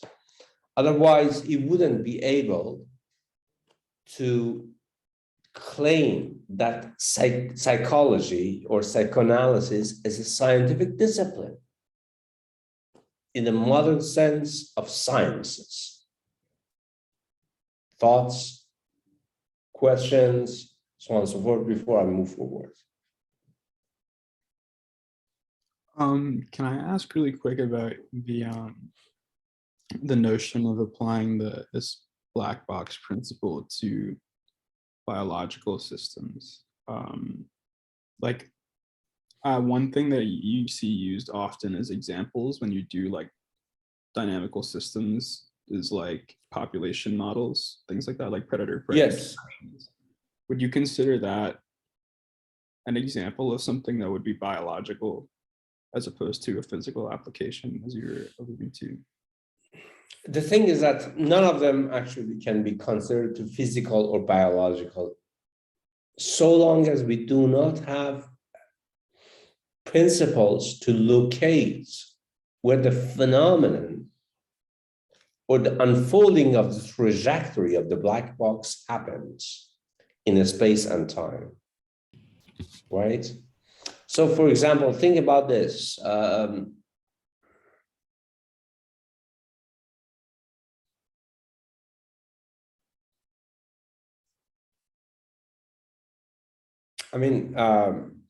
Completely speculative Schellingian physics, so on and so forth. Think about this, that there is a stone that turns into an insect. And that insect goes through phases of transition to become a butterfly, right? For them, at that point, it is really hard to say when physics starts and it ends and where biology starts and it ends. They don't have that, precisely because there is no unification with biology and physics. There is no continuum. Only in a continuum, you can say a number, for example, number 1 in a continuum, a natural number, starts and it ends, becomes number 2, or a decimal, or so on and so forth, a real number, rational number, irrational number, so on and so forth. So you see, all they want to do at this point is to create a continuum, a unification principle within physics and biology, and then locate certain sort of psychic phenomena within this continuum, such that just like numbers, where basically they are inserted in a continuum, so where this continuum, where this number starts and where it ends. Yeah? You can say this about the consciousness as well, in the continuum of the inorganic and organic by way of physics, the discoveries of physics. So where does consciousness start and where does it end?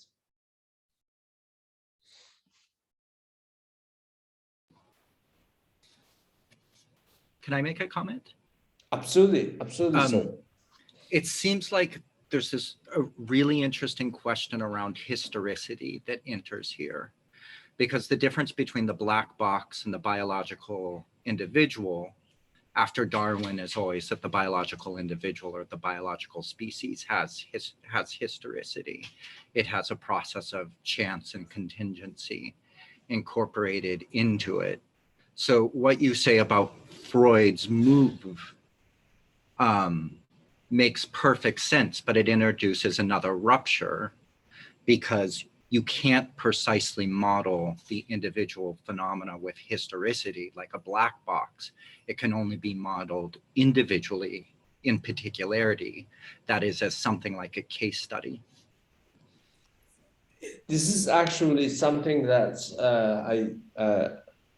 I invited, absolutely. Ikar, would you be able to send Discord link to everyone? Of course. I'll do it right now. So this is something that I have been talking on the Discord. Look, the problem is that, sure, that is actually the case. But think about this, that, for example, we do certain sort of things.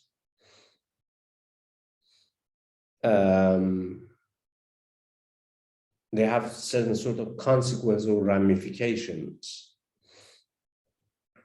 Can they always be traced forensically by way of historicity? Of course not. The whole point here is that, as Adolf Bastian has said it in the psychic unity of mankind, that probably we can never actually get into the bottom of this.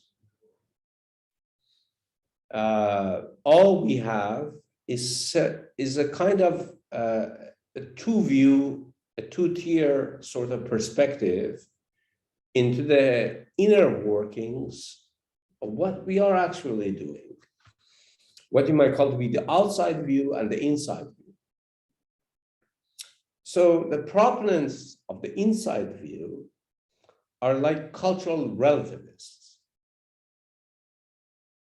are kind of like people who see tribesmen in Amazonia, like who's that great philosopher, ethnographer we have in Brazil, Vivero de Castro, yeah? So he's talking about the animism and all this sort of stuff from the perspective of the Amazonian native people, right? This is actually not interesting to me. It has already been kind of talked about by way of Herder. So Herder was a cultural relativist. So with regard to an inside view of how things going on for a native Amazonian tribe, you might say that, well, yeah, things are very different from us. But that creates a certain sort of cheesy otherness, a cheesy colonialism. And that's why I don't like this sort of theories at all. And Vivero de Castro. I'm actually more interested in what Adolf Bastian model is. That, look, when we are actually dealing with such sort of micro-local phenomena, like tribal behaviors in Amazonia, in the steppes, in tropics, so on and so forth, you might actually feel that you should abide by the internal view of the tribe to defend the tribe, right? To defend their rights. But that is not really, I think, is actually an interesting topic. philosophically or otherwise. Adolf Bastian adopts a two view of looking at local tribes and indigenous people. The two viewpoint is like this, that look, the fact that you have perceptions of certain sort of things happening around you regardless of the content of the narrative, that you say that, well, this tree is actually alive, or this tree is like, you know, full of soul, and so on and so forth. That sort of statements only come from a certain sort of category of a priori categorization, which means that there is already a kind of what you might call to be the view from the above. And this view from the above is what you might call to be transcendental philosophy, so to speak. That, you know, the fact that we see thus and so things around us is because we are having necessary and sufficient means to say thus and so things, make claims about what we actually do see, right? Regardless of the veracity of such claims. And I would say that Bastian is quite right to say that absolutely under no condition we should adopt, when it comes to indigenous people, the internal view. We should also adopt the external view, meaning from nowhere and no time, the categories, Kantian whole stuff, you know, the condition of possibility of seeing something thus and so. Because otherwise, unfortunately, the whole thing starts to erode into pure cultural relativism. And in cultural relativism, unfortunately, we cannot defend indigenous people as a matter of fact.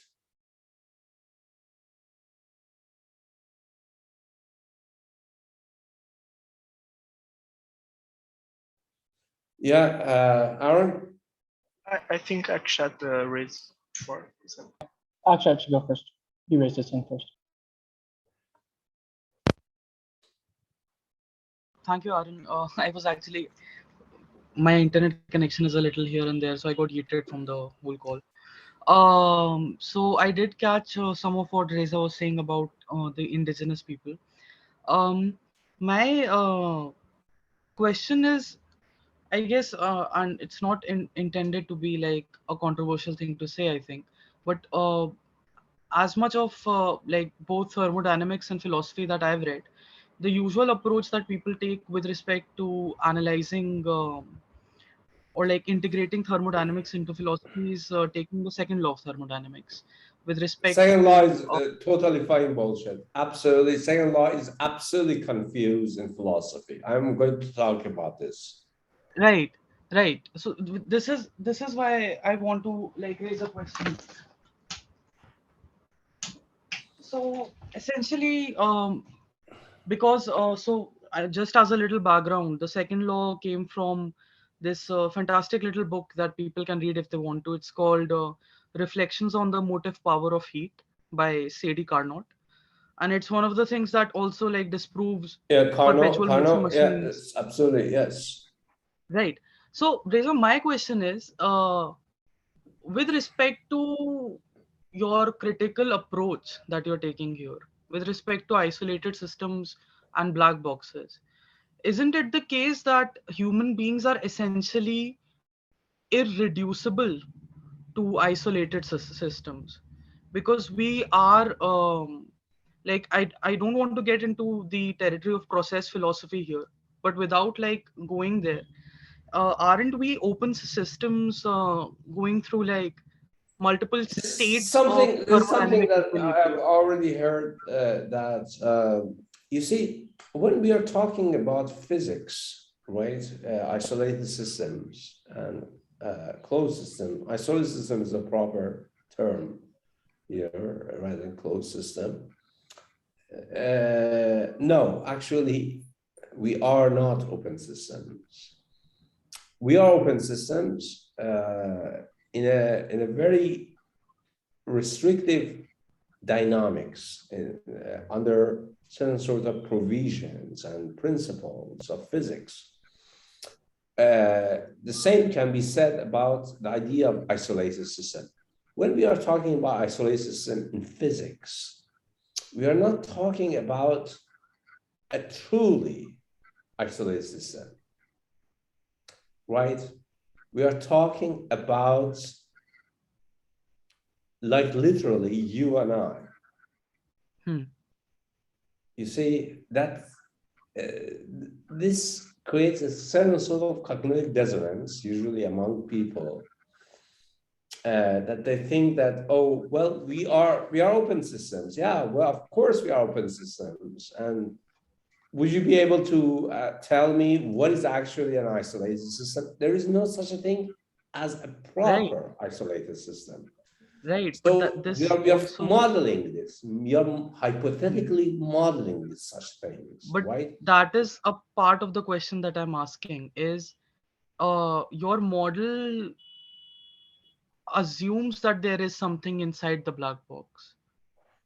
In some senses, if we take unconscious as We can never actually assume such a thing. No, absolutely no.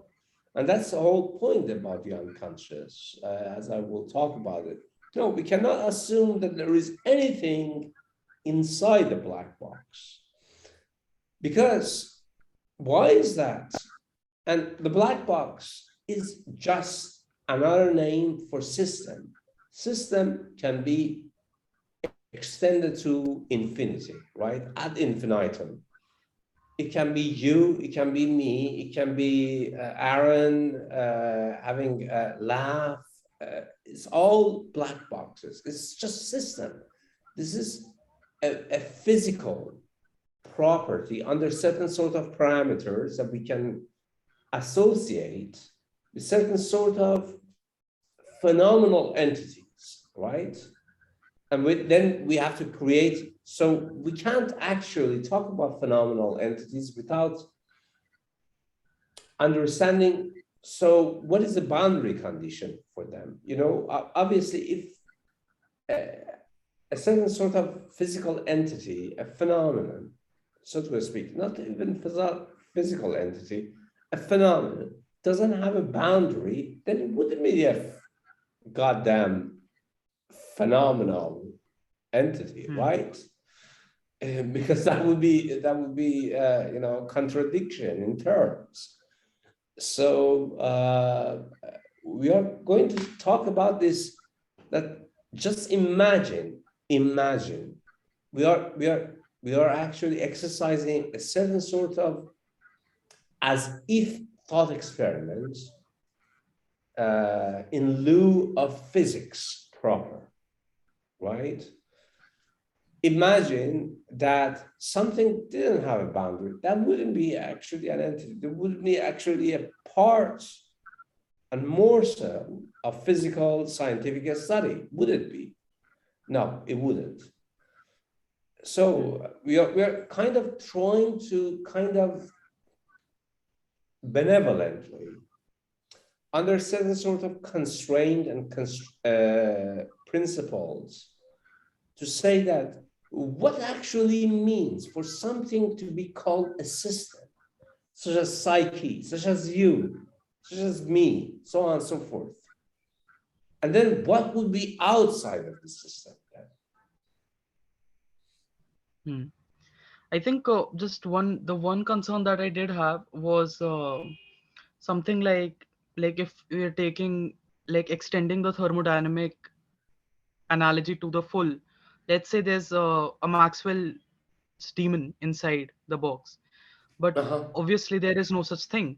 So I was just thinking this approach or this method, even though the division of things and enclosing things into like discrete units in order to be able to talk about them, whether in terms No, of we are not philosophy or actually doing discretizing. You remember, it's a the continuum. first law of thermodynamics opens up the very idea of physical continuum and mathematical by extension, that essentially anything that we are going to refer to from now on is within the continuum, meaning that, think about this Peirce continuum, Charles Sanders Peirce, when you drop a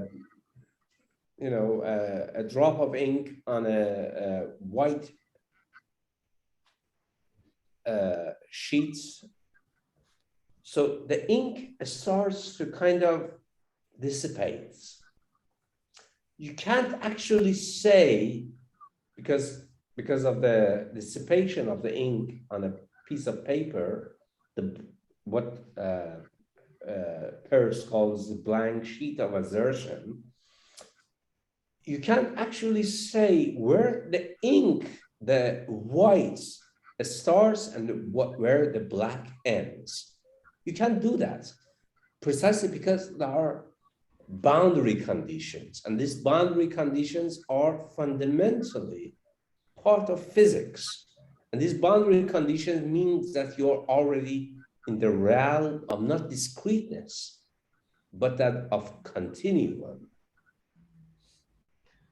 I think I'm going to like withdraw this like point and I'll maybe bring it up later, because like my whole thing is every continuum can also be looked at as a discrete system.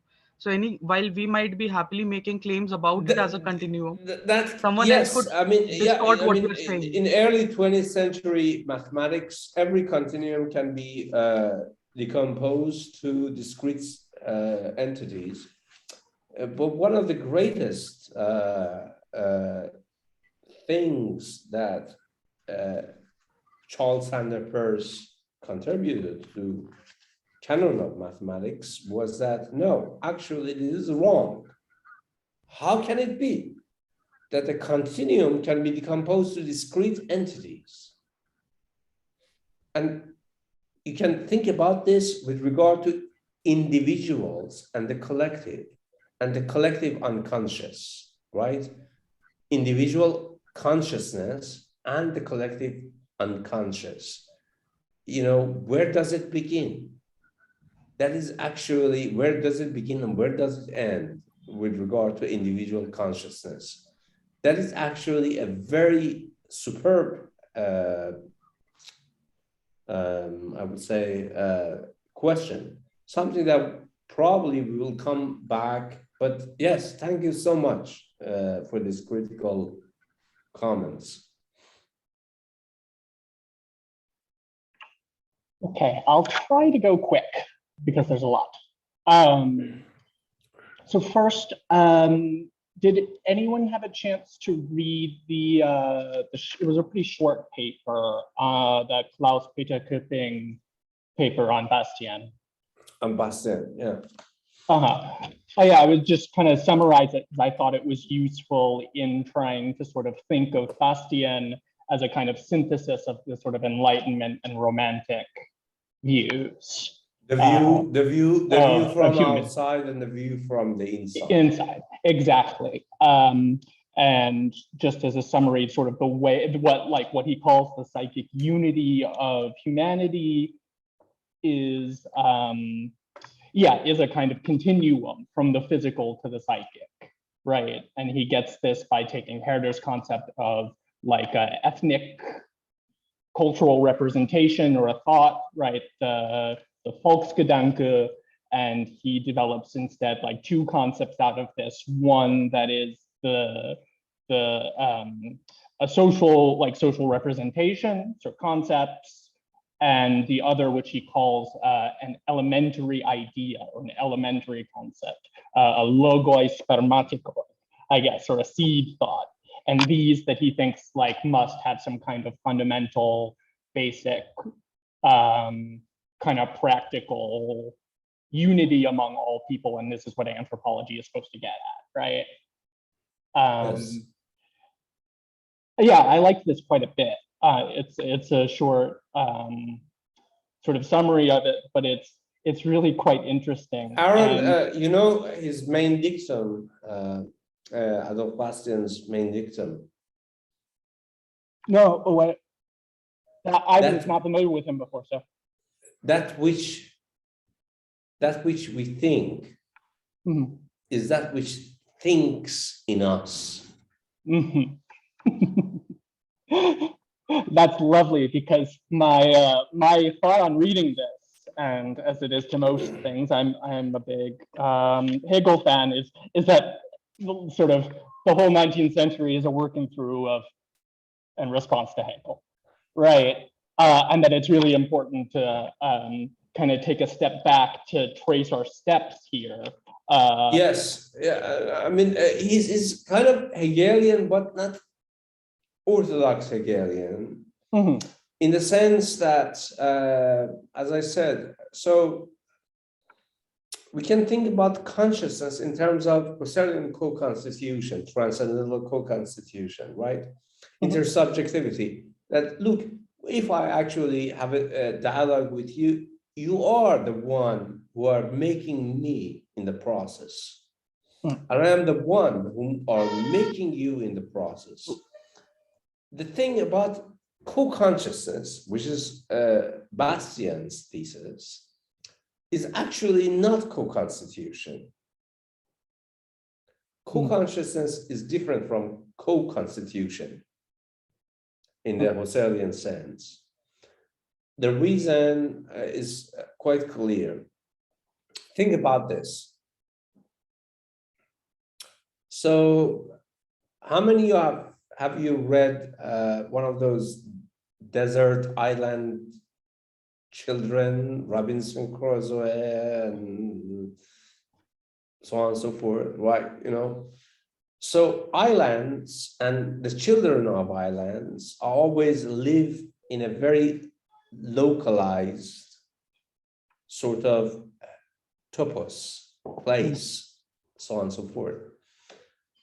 But you should always think about this, that the reason that we are in such a localized topos of thinking and feeling in a deserted island like Robinson Crusoe, and we are all Robinson Crusoe, it's because we are sunken into the bottomless ocean. And we have communication with other islands, whether we like it or not. You know, the greatest, and this is Ibn Nafis' Theological Autodidactus, written in the 14th century, right? It is considered to be the first great work of science fiction and theory fiction, philosophical fiction par excellence. So Ibn Nafis' Theological Autodidactus start with this scenario that you're in an island. We call this island of the of consciousness, immediate consciousness, right? You know, all you have is your own goddamn fucking island and your own self. You know, there is nothing. There is no Freud here. There's no Robinson Crusoe colonialist stuff here. So it's just you and yourself in an island. So the problem runs as follows. Insofar as you are an inhabitant of a desert island completely alone, by yourself, having some and such percepts of trees, coconuts, and so on and so forth, on this motherfucker island, then you're already implicitly implicated in the plot of the ocean, of the abyss.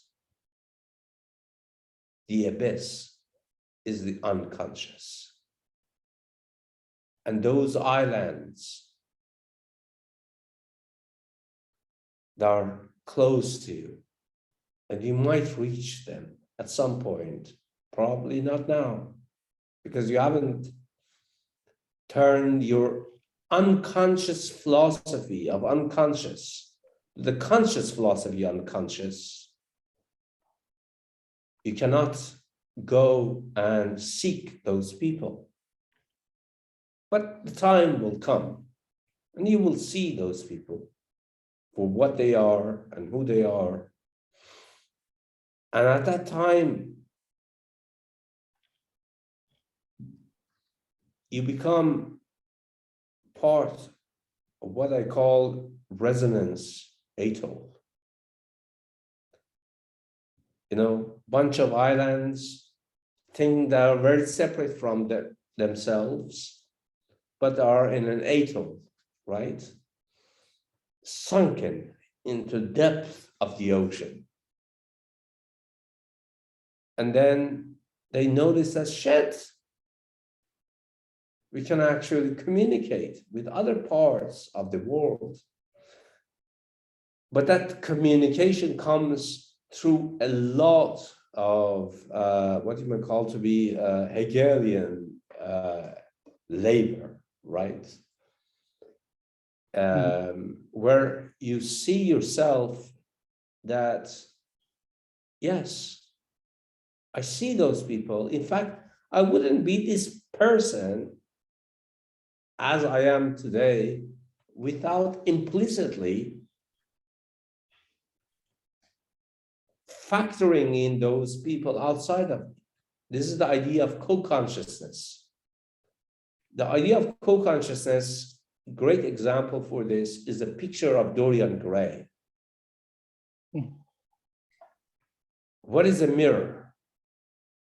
Someone tells me what a mirror is.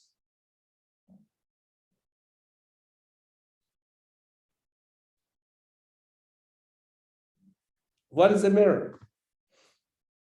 Why is that it's always being used in horror movies to the extremes, such that where Immanuel Kant sees himself in the mirror, he sees a demon on the other side, right? Like Dorian Gray and Oscar Wilde. What is a mirror? Tell me. Is a transference the correct answer? Mirror is actually a metaphorical, what you might call to be equivalent of the idea of equation of, you know, the equal sign. Al-Jabr, Al-Khwarizmi, Al-Jabr wal-Muqabala. You know, when algebra invented, it created a massive sort of philosophical disturbance in the Middle Ages. I mean, arithmetic was a big deal. But when algebra was invented, it truly, completely went over the old world. It created a new one. What is al-jabr, al-jabr, al-muqabala, right? So al-jabr simply means in Arabic to put the bones together. It means articulate what you are trying to do. You see, you have fragments of bones, and this is actually coming from medical science. You know, so imagine that your foot or your bone has been fragmented, and then you put all of these fragments together, and then you articulate the bone. This is the meaning of articulation. Al-jabr. This is the meaning of al-jabr in Arabic. Al-jabr also means destiny, by way of force, by way of determination. Al-muqabala, al-jabr wal-muqabala, al-jabr and al-muqabala. Muqabala simply means face off. So how are you going to actually put bones together? How are you actually, when you're seeing yourself on the other side of the mirror in a horror movie, how do you actually say to yourself that that thing on the other side of the mirror looking back to me, and it's not me, it's kind of me, right? Is al-muqabala, meaning face off by way of mirror. A mirror means equation here. Excuse me, I had a question. Just a minute, Lika has raised her hand. No, please. Sure. I'll go after that. Sorry. I had a question. If you are talking about a black box and like poking it, trying to figure it out, isn't it just reducing it to different algorithms, like different algorithms that says what it is and effect of different algorithms on each other? And isn't it using like first Newton law, just trying to put biological phenomena in algorithms, trying to classify them? Well, would you be able to tell me what algorithms are? We can identify the outcomes and maybe the process of it, but isn't it the thing that we're trying to do, like trying to put algorithms in a biological sense, like the behavioral patterns or the outcomes? Isn't No, that I mean, we're categorizing you see, it? as on algorithms, biophysicists absolutely fucking hate the idea of algorithms. I mean, this is why a lot of French vitalists, philosophers, hate the idea of AI, because they think that idea of AI, artificial intelligence, or artificial general intelligence, meaning human level AI, realization of a intelligence, a sapiens like us, would be absolutely absurd, precisely because they think that algorithms are procedural works, right? Procedural works. And I'm going to talk about this later on, the idea of work in terms of thermodynamics, because I think that, no intelligence can actually be decomposed to these sort of step-by-step procedural works, that there is something to life, that there is something to life that does not allow artificial intelligence to arise, precisely because it should always come through the nature, through the inorganic physics, chemistry to biology, right? So that's why they actually hate this idea. They completely hate this idea of artificial intelligence, by way of algorithmic procedures. I think it's fine bullshit. I would say why I think it's a bullshit. I don't mean it in a, first I actually need to shed another sort of bullshit, a sort of, kind of idea of rise of artificial intelligence by way of the principles of nature, right? So this is in Dan Dennett's Darwin Most Dangerous Idea, where he actually makes a metaphorical example of a blacksmith, right? And he essentially tries to make this example to show that any person who thinks that artificial intelligence is not going to reach the level of human cognition just doesn't understand the meaning of nature, right? This is so Dan Dennett's 101. So Dan Dennett in Darwin Dangerous Idea creates this metaphor of a blacksmith, So the blacksmith, so he's being given, a shoddy beam of metal, like,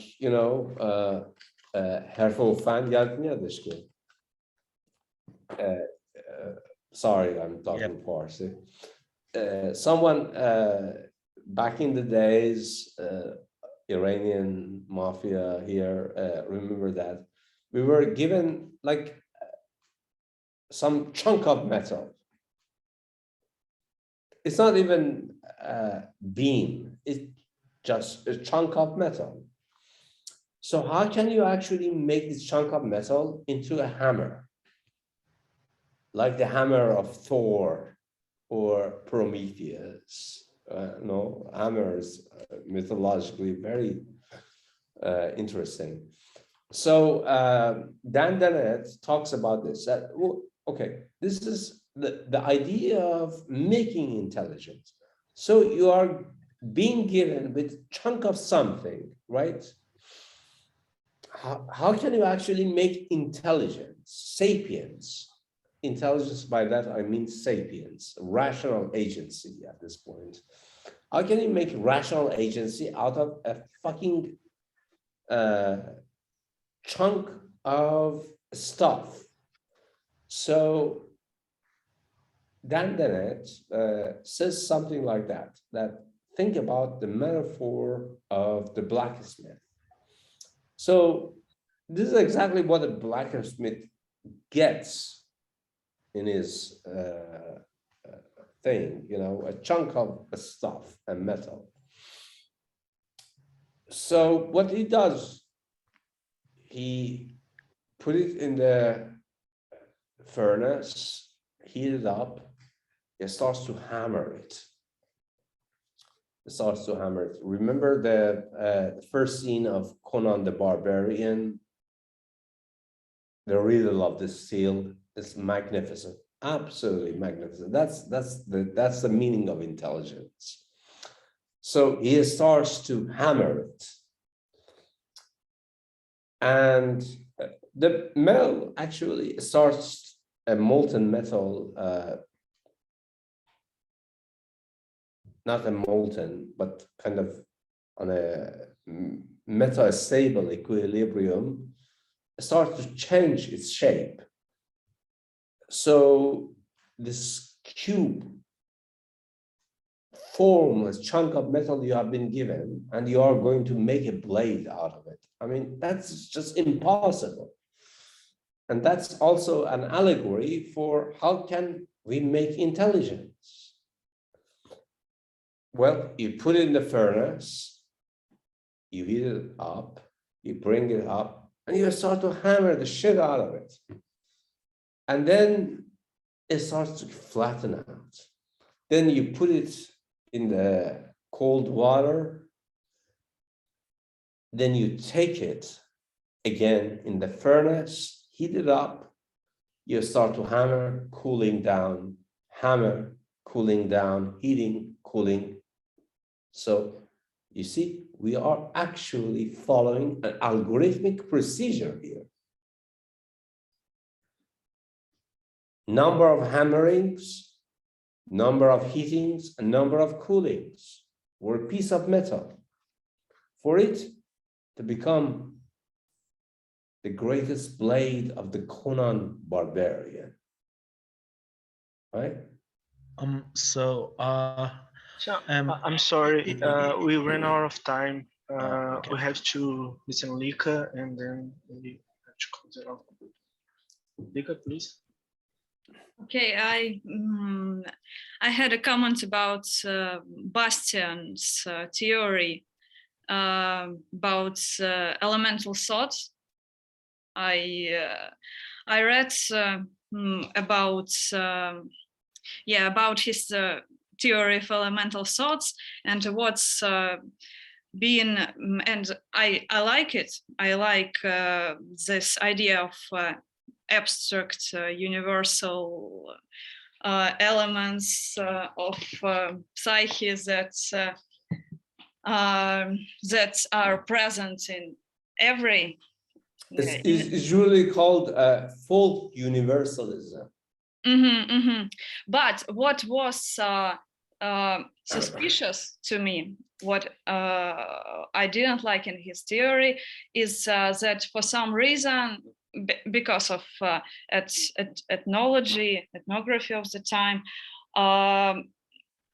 he, as I understood, thought that in order to get those elemental thoughts in their purest form, we need to find the most isolated people as can be.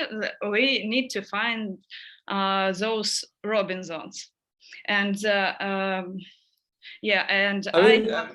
is actually a certain point of truth to this. You see, when we are actually studying a system, a generalized system, and we do study system generalized in a generalized manner.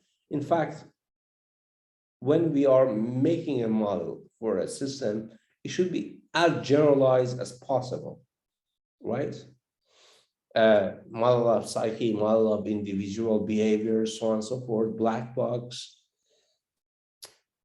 But there is a certain sort of, what you may call to be twist to this sort of story. That yes, you should actually get as many exceptions, weirdos, as possible. Because they are the top constraints on the behavior of the system. Yes, but how do you know if a person is really isolated? Because in this Robinson book by Defoe, the book suggests that the person is completely alone in an island, but it actually is not so, because what he's doing all the time is reading the Bible, the collection of theological articles, and this makes him fucking Bible. Are you fucking kidding me? this makes him not alone. This activates the transference in him or instantly, and maybe that. When I read Robinson Crusoe, I thought that if a person can actually read a book and has a book, it says that if a person has language, then he is not isolated at all. But maybe in terms of psychoanalysis, there is another level. Yes, There is another level, a level of when for example, person is not talking, but talking the, the Western language. But when a person, yes, sees a tree and addresses the tree and thinks that a tree has a soul. If I think that a tree has a soul, then I'm again activating transference. So maybe transference is transference is actually the mirror function. Let me. Is it more universal than language? Yeah, I know we are going over the time, but let me actually show you this thing. My apologies.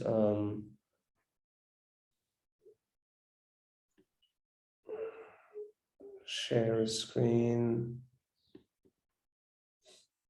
Can you see this? Ooh, Marlena. Yes. Mirror, mirror on the wall, or the theory of resonance, co-constitution, and co-consciousness, right? And another one, Dorian Gray dilemma. So this is Kant 101. I see myself outside of the phenomenon and phenomenal behaviors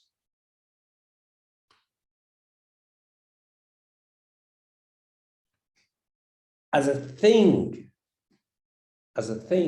that looks back at me on the other side of the mirror. It's like, you know, the canonical horror movie thing. So this is Kant looking at himself on the other side of the mirror. You might actually be tempted to say that the other side of the mirror is the unconscious. No. Actually, as we were going to talk about in next sessions, no. The other side of the mirror is not the unconscious. The mirror is the unconscious. That's the greatest discovery of Freud, that the mirror is the unconscious. So Freud talks about this to his students at some point. He creates an allegory of a gatekeeper. He asks his students, if I remember correctly, so we have two chambers, two rooms, so to speak. One of the rooms is completely dark. No light comes in and no light comes out.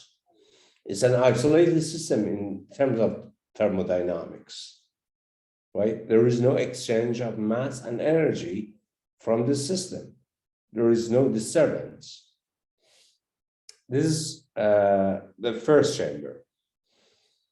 And then it says that there is a second chamber where slivers of light come to this room, this chamber. And at the end of this room, which is always dark, but you can actually diagnose and see that there is someone at the end of this room or this chamber. So we have two rooms, two chambers. And then there is a gatekeeper between these two rooms, between these two chambers. And then Freud asks his students, dear students, and I'm going to ask, dear students, in this allegory, what do you think the unconscious is in this allegory?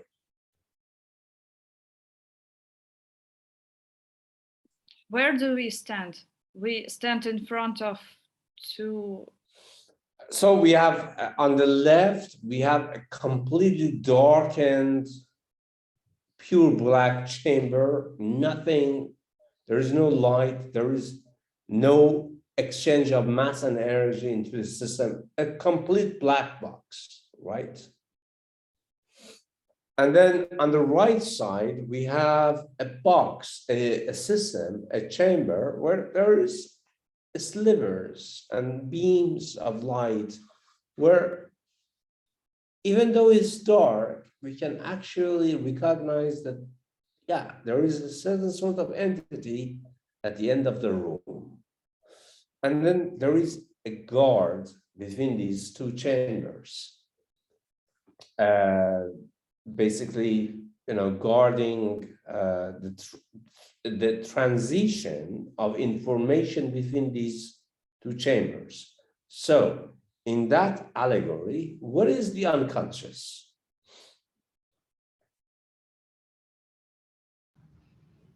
Can I venture an answer? Those slits that allow any amount of light. Can you elaborate on this? So, okay, so I'm going to use like some very general terms and not get very technical about it. The guard is our imperative to maintain our own sanity. The room into which the light comes is our understanding of, it's the entirety of our understanding of everything. The black mesh, the undefined mesh is, I think it can be perceived, like it can be seen in two ways. It's not only the undifferentiated mess of data that we get about ourselves through our perception of ourselves, not just from the outside, but from the inside as well, and our perception of the entire universe around us. So that undifferentiated data is the black room. The unconscious are those slits through which that undifferentiated data comes and turns into understandable light inside our conscious mind. Like, this is my understanding. Super. Any? I Aaron, can say Lika, I mean, any person who wants to say something about this, the picture of Dorian Gray. For me, it seems that the total black box is consciousness, but what is unconsciousness, I don't know. Okay. Because it is something, black box is maybe, I don't know the structural part of psychoanalysis, but maybe that is I thought about the guard being the unconscious, but I don't know if that makes sense. Who's saying this? Me, Alexander. You said that the guard is the unconscious. Okay. Reza, I'm afraid we have to wrap it up. We can move this to Discord if you want. You can turn off the recording and. Yes, I can.